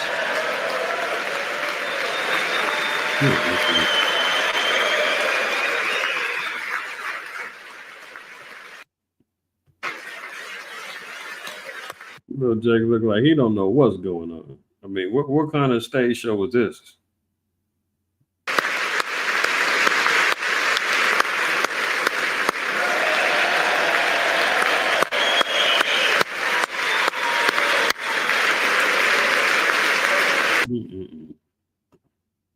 Jake gonna let their guard down, man. Meanwhile, protests going heavy in the rest of the country, right? Let's move on. Look, Trump's tariff chaos threatens an economy already flashing yellow lights. So there's no making America great again. He's gotten in, and the economy has gotten even worse. And of course, they're going to say, "Well, we inherited a sinking ship. Slow Biden left us with all of this madness." Look, man, he could have came in with executive orders and with budget cuts and redirected money. The money that he said, cut off from Ukraine, he could have been invested back in homelessness and could have gave everybody a little stimulus package to get some spending going. Could have cracked down on some of these, markets and agriculturalists that's price gouging. I mean, he could have did some stuff. What are you talking about? It ain't just slow Biden, man. They working for the same system because guess what? What they want to do is crash the economy, destroy everything so that they can come back with their whole new plan, a whole new system of buying and selling and so forth and so on. You know where this is going. So he's saying, "Oh, the globalists, they want to crash the economy," and you playing right along with them. You right along being a stooge. Stock market's been crashing ever since he got inaugurated. Crypto's over with right now. I mean, what was it? Just 3 months ago, they was talking about the crypto boom, man. He was tweeting talking about what did he say? Bitcoin holders thank me later or something. And he had his Trump coin. He threw that out there, made multi-millions of dollars overnight before they plunged that. They just running scams all day long. You had Bitcoin, it went up to like $105,000 a coin. It's down to like 80 now. So you're already talking about it's lost damn near $15,000, $20,000 in value in a matter of months. Some in a matter of weeks. And now he just initiated these tariffs that's really got the markets like that was just to be. Now it's really about to get cracking. Multiple layoffs, firings, departments gone. Thousands of people jobless right now. The health of the U.S. economy is looking less and less stable by the day. Layoffs are rising, consumer spending, the backbone of the economy. He just picked up where slow Biden left off. And it's getting even worse. He just came out talking about, we're going to do these tariffs, but we're going to make a lot of money. Everybody's going to make money. I can't tell. Jerome Powell and the Federal Reserve said that there has to be layoffs. There has to be economic pain in order for them to get the inflation rates down, in order to get things back on track. There's got to be some pain. They got to get people to stop spending. They got to get people unemployed. They need to shut down some of these businesses, and that's exactly what they're doing.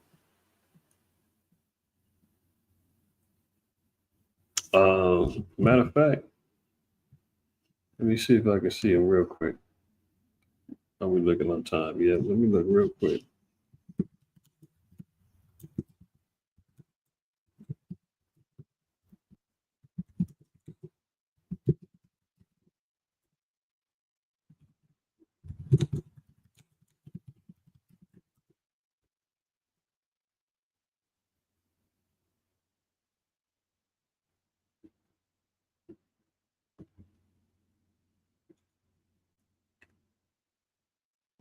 Look at this.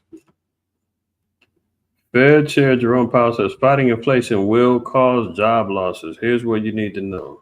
Hello? So what's Trump saying he's going to do? He's trying to fight, cut back on inflation. He's supposed to make America great again. He's talking about all the money. You cannot do it unless jobs get cut. Layoffs, business closures, the whole nine.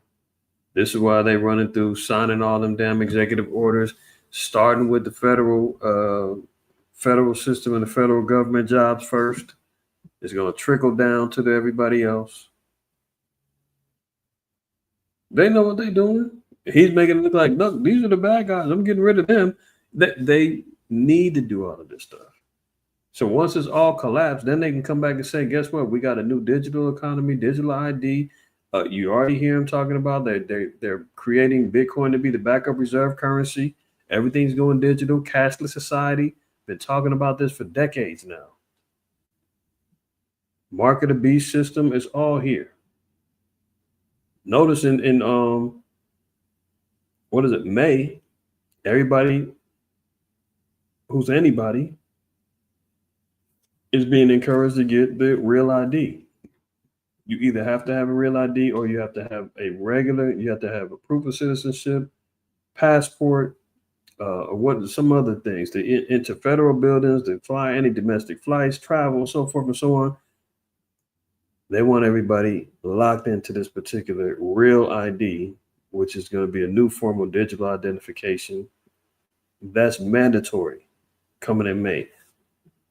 I'm going to talk about all that in the near future. They're slowly but surely sliding in the changes for the beast system, man, but it starts with crashing the economy, destroying everything. And then they're going to, quote unquote, for the slow Biden fans, build back better. He's saying, I'm going to make America great again. That means something had to be destroyed in order to build it back or to make it great, because it's lost its luster. Look, layoffs are rising, consumer spending, the backbone of the economy, unexpectedly dropped in January. Consumer confidence has plunged.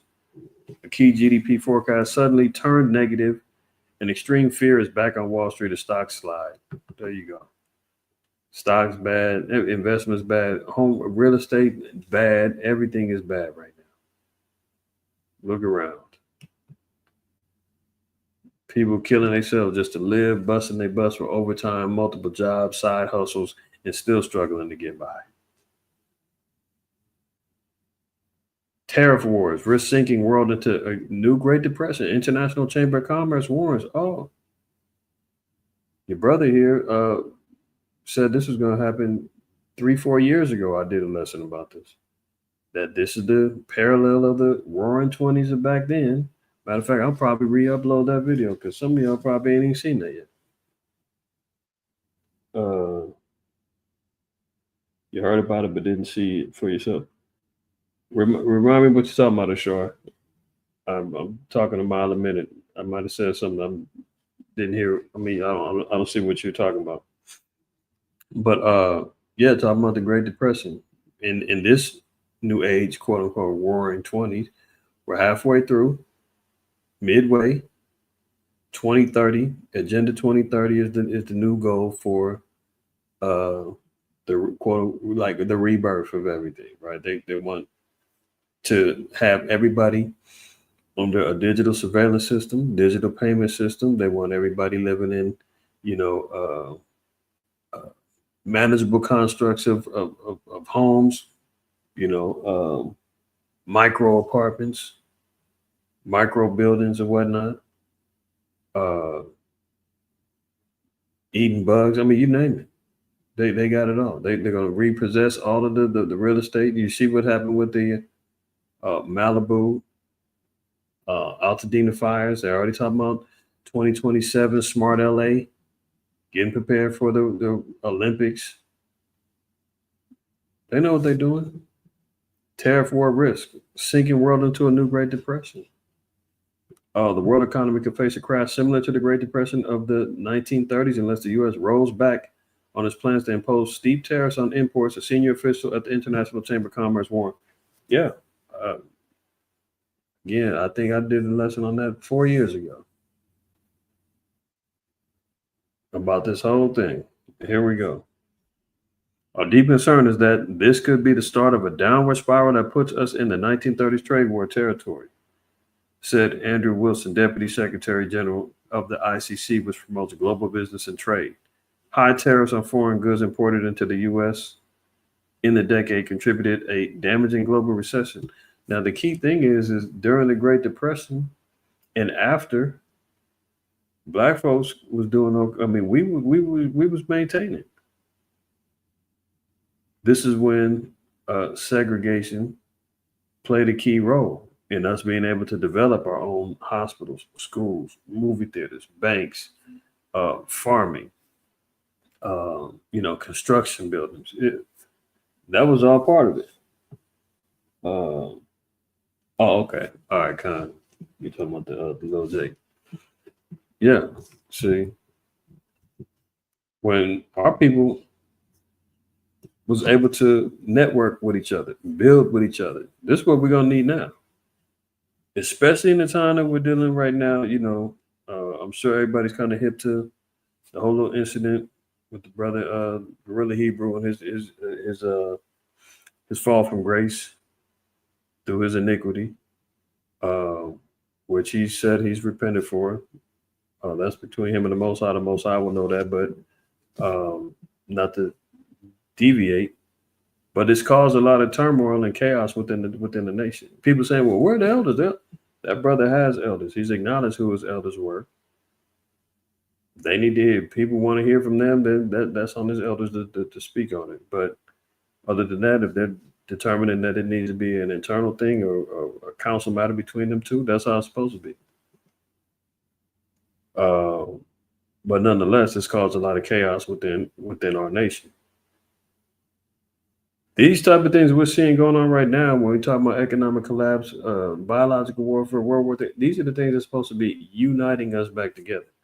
And sometimes if it takes an incident like that to everybody to see a lot more clearer about the welfare of our nation and where we stand, especially when it comes down to judgment of the Lord, like, hey, if it ain't a better time to start pulling together, is now. Because all hell's about to break loose. And the only ones we can depend on is ourselves and our nation. Very important. Right?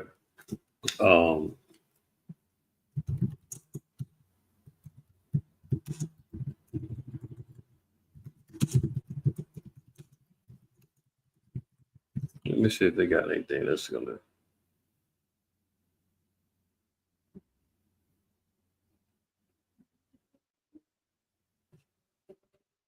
What's this here? The Great Depression was particularly tough for Americans of color. The Negro was born in depression. One black passenger told the interviewer.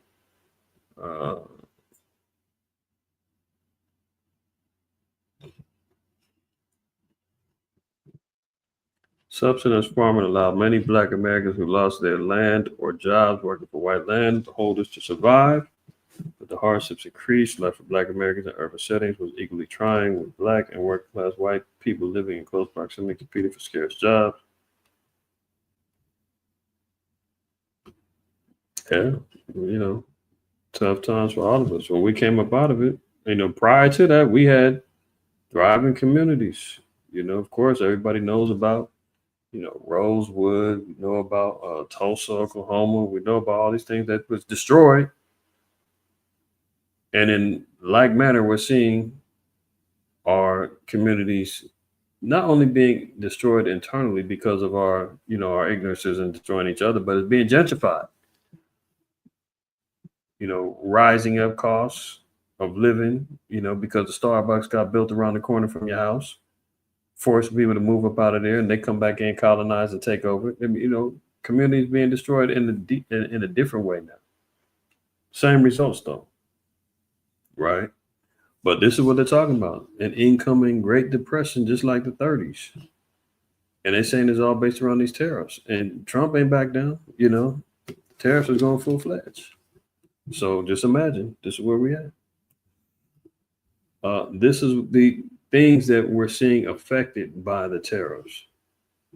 U.S. and China. This is just with China alone. Look, computers and electronics, that's going to be going up.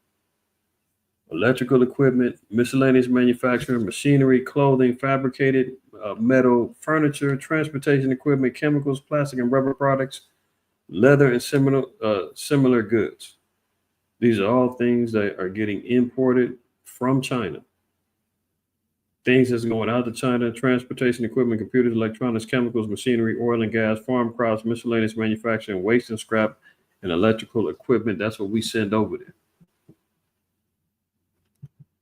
We're importing $539 billion worth of goods between Canada and Mexico. I think I remember covering, but I think both of them were getting like $400-something billion a piece here in America worth of imports. All that's getting taxed on. And who's going to pay them taxes? Who's going to pay more for what they need to get brought up in here? You and me.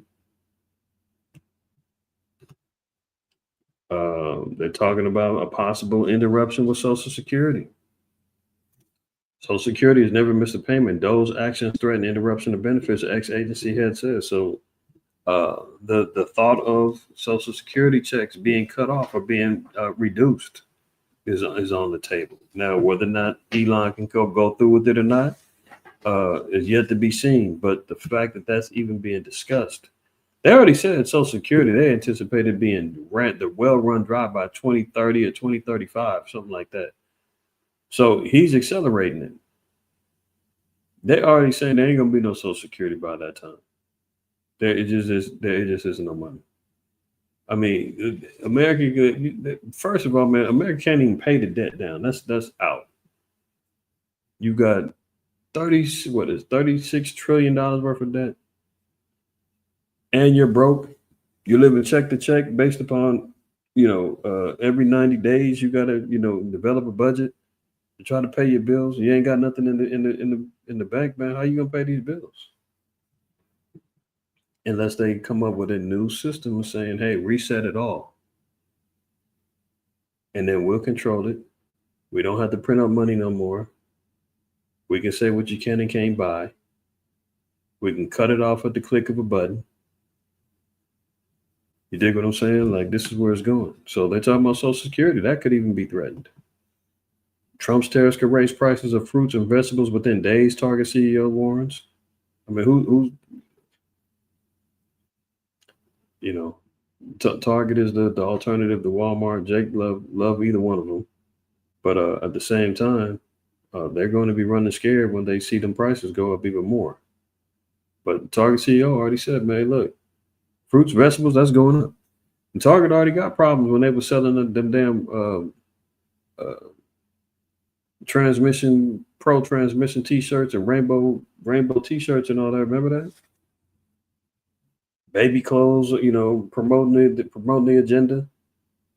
And now you're talking about we're going to boost up the prices on your fruits and vegetables, agricultural goods. So it's already being shown. Next time you go to the store, let me know how much avocado is. That's coming from Mexico. Let's move on. Look, Trump creates a strategic Bitcoin reserve one day ahead of the White House crypto summit.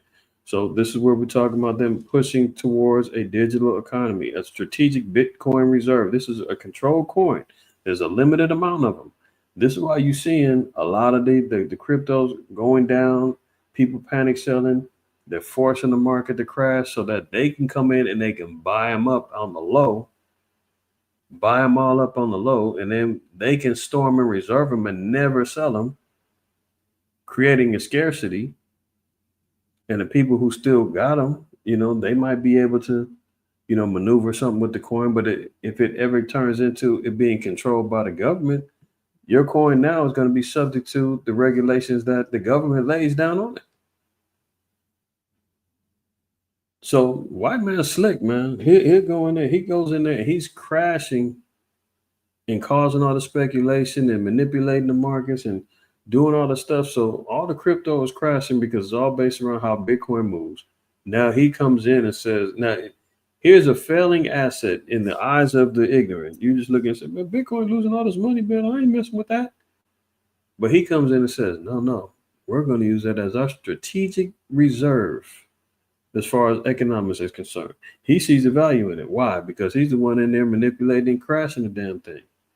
So while everybody's panic selling, saying, damn, I'm out of here. Give me my money. I done already lost $100,000, $2,000, $5,000, $500. I want out. He's saying, yes, sell, yes. We're going to come in and scoop it all up on the low, cheap. And then they stash them and control the coin. So Trump established a strategic Bitcoin reserve and a stockpile of other digital assets through an executive order on Thursday, shortly before hosting a crypto summit at the White House. They ain't never had no digital currency summit to discuss about creating and making a digital monopoly on money, basically. Right? This is what we're talking about, cashless society, NWO. The Treasury Department will set up an office to administer the reserve, which will be capitalized with Bitcoin confiscated by the government as part of a criminal or civil asset forfeiture proceeding, according to the order. Did you hear that? Capitalized with Bitcoin confiscated by the government as part of a criminal or civil asset forfeiture proceedings. I've talked about civil asset forfeiture a number of times. Go look into it for yourself. You'll know what we're talking about. Bitcoin is the original cryptocurrency, the order said, because there is a fixed supply of Bitcoin. There is a strategic advantage to being among the first nations to create a strategic Bitcoin reserve. Do you understand what he just said? There's a fixed supply, meaning you can't reprint it. You can't just make them up. There's a set amount that they have. That's what creates the value of it. And they're looking to strategically create an advantage, meanwhile, taking up or getting more of that fixed supply, the set number. They want more of what you got, I got, anybody else got. And then they're going to try to create a safe haven for them so that when the digital economy is established, it's going to be backed by this particular reserve. All right. It says the order also created a U.S. digital asset stockpile under the Treasury Department to manage other coins and assets. So they want in the digital space. The whole reason why they created these digital digicoins and all that was supposed to be free from government regulation and all of that. But meanwhile, we can't tell. they want in. And he's doing exactly what they need to do. Crash it, buy it on pennies on the dollar so that they can control it moving forward. Ontario's premier threatens to cut off electricity to the U.S. Says Republicans will, quote, feel pain like never felt before. I got the video. Bear with me. There you go. This is all over the tariffs. World. We buy over 3,600 products from 35 states. I talked to the governor of Kentucky and Mitch McConnell. Don't touch our bourbon. I'm going after absolutely everything. And I don't want to. We keep the lights on the 1.5 million homes in manufacturing in New York, in Michigan, and in Minnesota. If he wants to destroy our economy and our families, I will shut down the electricity going down to the U.S. And I'm telling you, we will do it. Isn't it? Where are you saying? Michigan, New York, Minnesota. 1.5 million people rely on energy coming from Canada. He's saying, blame it on Trump when I cut your lights off. Blame it on Trump while it's still cold out and this winter cycle, winter storm is still brewing up. Blame it on him when you can't turn the heat on.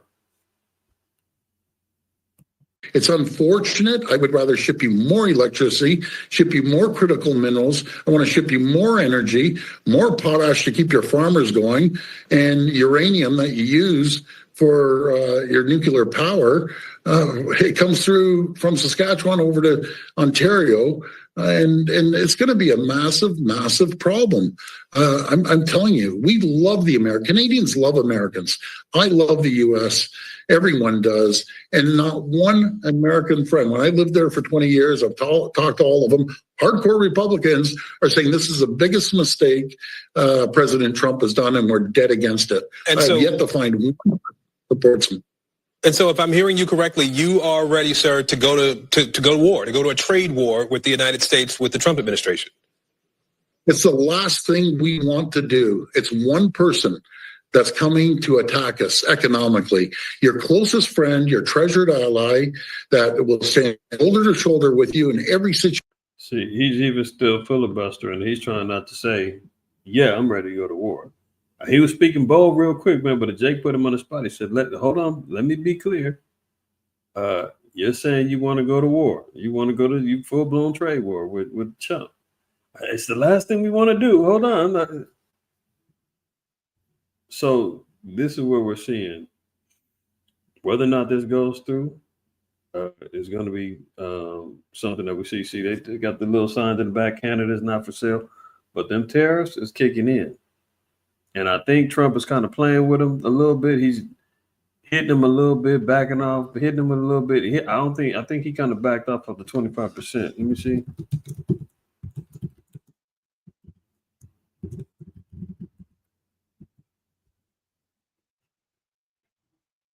Yeah, see, Trump walks back tariffs on a range of goods from Mexico and Canada. Remember, he gave them 30 days when they was first supposed to come in. So now he's selectively saying what he's going to put the heavy tariffs on and what he's not. About half of the goods from Mexico and more than 1/3 from Canada won't face a 25% tariff on imports from the two countries that Trump ordered Tuesday. So, he's out here playing games. But he's still laying it down on some products, others he's not. But the fact that they threatening to cut off the electricity to the U.S., it's getting wild out here, man.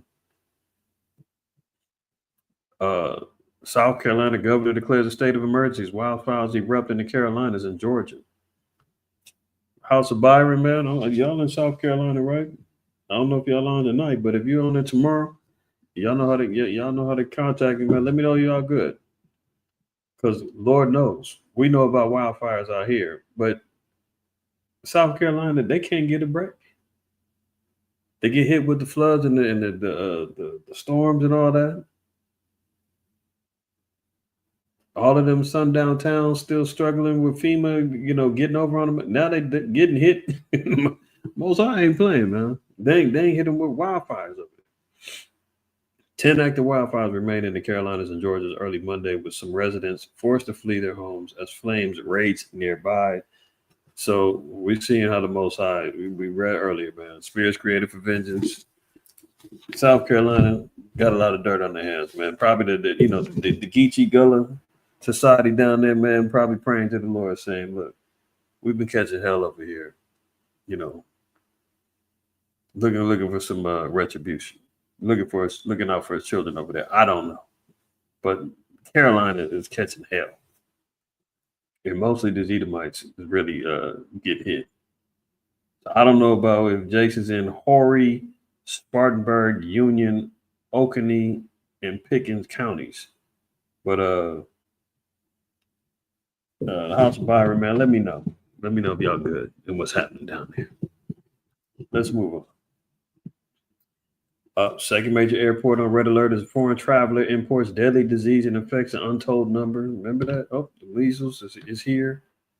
A child who traveled from Terminal 4 on a China Airlines shuttle bus to Philly has tested positive for highly contagious disease. Here we go. 9 states report measles cases as outbreaks grow. So again, they still pushing this thing. Economic collapse, war. You got civil unrest. Here goes the increased rates of measles. They're pushing for a jab to get fast tracked in. And Musk then jumped out the window, man, talking about being in support of pardoning Derek Chauvin. The cop that killed George Floyd, man, this dude's out of control. And he's out there doing the Hitler salutes, talking about getting a pardon done for a damn racist pig that killed the Jake. And you got Negroes still running around praising him as being a genius and how much they love the MAGA movement. I mean, if this don't tell you, remember, this guy is from apartheid South Africa in that era, where you know how they feel about black folks over there. All right. So he's only showing his true colors, man. This is, you know, what's the name? Thunderbolt Ross right here. Letting the rage out. The hidden hatred is there. He can run around him and pose as the savior 1 minute. Hey, I'm going to give you technology. I'm going to help you here. I'm going to do this. I'm going to do that. Meanwhile, he hates niggas. That's the bottom line. There's a brother that ended up suing. He worked at SpaceX, sued over discrimination. SpaceX, man, the SpaceX plant is like 5 to 7 minutes from my house. Yeah, I see the Revenge of the Nerds, man, walking around, rolling around in the Teslas. He built a little apartment complex for them to walk across the street, go to sleep, go right back, get back to work. He's got a whole little compound. All right, but this is what he's pushing for. Look at this. Now, the chump had to put he had to put a muzzle on him, man, to pull the reins back.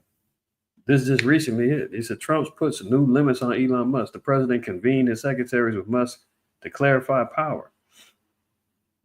He had to pull him to the side and said, look, man, you're getting out of control. Like every minute I'm seeing a headline about what you're doing and what you're trying to do and who you firing and who you running. Hey, slow down. Matter of fact, I'm getting ready to put you in check. So the Trump administration has some clarity brought to the table because Elon is getting out of hand. So President Trump convened his cabinet in person on Thursday to deliver a message. You're in charge of your departments, not Elon Musk. According to two administration officials, Trump told top members of his administration that Musk was empowered to make recommendations to the departments, but not to issue unilateral decisions on staffing and policy. Musk was also in the room. So he checked him on the spot. Told him, man, slow down. You in here running amok. I just told you come in and make some recommendations, man. Get a team in here to do some forensic scrubbing and auditing on these books. Report back to me and it's cool. He come in, man, firing, laying off, talking about pardons, talking about we need to break free of the NATO. See, he played his hand too soon. He's running around doing all these little dances and Hitler saluting, and he was supposed to lay low, do his job, and if he was really trying to supplant power, he was supposed to do it a whole nother way, but he showed his hand. And now the chump, I should say, had to check him, which shows another form of division within that administration. So it can't stand. FAA halts flights after Musk's Starship rocket explodes and rains down debris. Another failed mission by him. They were talking about parts are flying all the way over into Bahamas and everywhere else. This is what I was talking about earlier, right? So another failed attempt of him trying to be like the Most High. Now look at this. Fertility shock. More than half of women aged 30 to 35 are already in menopause, expert discovered. Can you imagine? This is why they hate you Negroes, man. This is why they hate the black women. This is why they hate the black and Hispanic women, Native American women, because guess what? We don't die, we multiply. Deuteronomy 7:14 says, thou shalt be blessed above all people, and there shall not be a male or female barren among you or among your cattle. Let me jump up. Hold on. 7 in verse 6, the famous. For thou art a holy people unto Yahweh thy power. The Most High Yahweh, thy power, have chosen thee to be a special people unto himself above all people that are upon the face of the earth. What comes along with that? Thou shalt be blessed above all people. We hear it twice within this chapter. The Most High God had chosen thee to be special above all people. We're blessed above all people. Genetically, blessed above all people. Spiritually, blessed above all people. Athletically, even when it comes down to intelligence, creation, influence, you name it. Everything revolves around us, man. Thou shalt be blessed above all people. There shall not be a male or female barren among you or among your cattle. So very rarely do our people get hit, our sisters get hit in the womb. Remember, even during the time of Egypt, man, they said, man, the children of Israel, the more that we afflicted, the more that they grew. We keep multiplying, man. Meanwhile, the white seed is dying off, man. The white woman's womb is barren and rotten. They need IVF therapy. They're running, trying to make designer babies and looking for sperm donors. They're doing all kind of madness. Now, the deterioration of the womb is what? By 30 to 35, man, they saying half of women are already hitting menopause, man. That means being unable to have babies. But that lets you know also, white man is still poisoning the food supply, the water supply. Talked about it 1,000,001 times, man. They're putting sterilants in the water, the injections that they, putting up in your arms, the radiation, the Wi-Fi, all this other stuff, right? Let alone men are becoming impotent. They're not, producing seed either. All this is going down. Yeah, that's exactly right. That is exactly right. And that's why they're out here telling. Subsequently, 22 said, "Damn, that's why they reside at those fertility clinics." That's right. That's why you've got Planned Parenthood all throughout the hood, all over the place, trying to discourage and get rid of and promoting abortion of black babies and Hispanic babies and trying to cut off our seeds so that they can say, well, look, we need to stop them. Because before you know it, there's not going to be any more of us. And shame on what's her name, man? First of all, man, the brat and her woman, that abomination of a union.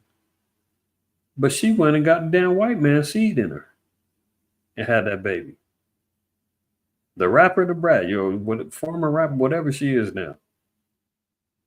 Straight up dyke, man, went and got married. They had a white man implant seed in her.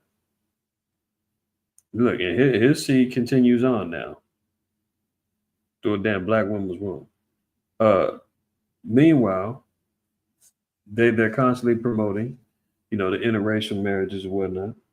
That's just exactly what you're saying. That's why they always pushing for E to be with Brad in these shows and movies. That's exactly right. Constantly promoting through the commercials, through the movies, you name it. Influencing thought to say, hey, why not try it? Get a little cream in the coffee, girl.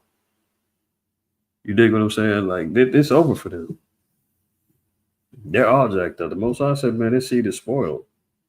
Esau seed. But this is even extended beyond Esau, man. This is hitting many of these women of the nations. But you don't really hear too much about Israelites, women, being barren, unable to bear seed, or, being sterile. Because of that blessing that the Most High placed upon us. Let me give one more scripture in closing. I believe that's my last one. Yeah, let me give one more scripture in closing. Let's get Proverbs 30. Proverbs 30. And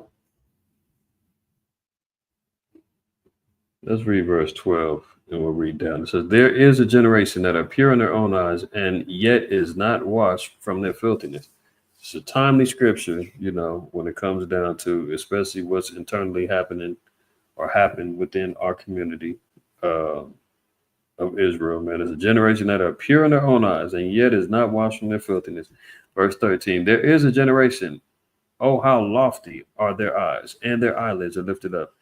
There is a generation whose teeth are as swords, and their jaw teeth as knives, to devour the poor from off the earth and the needy from among men.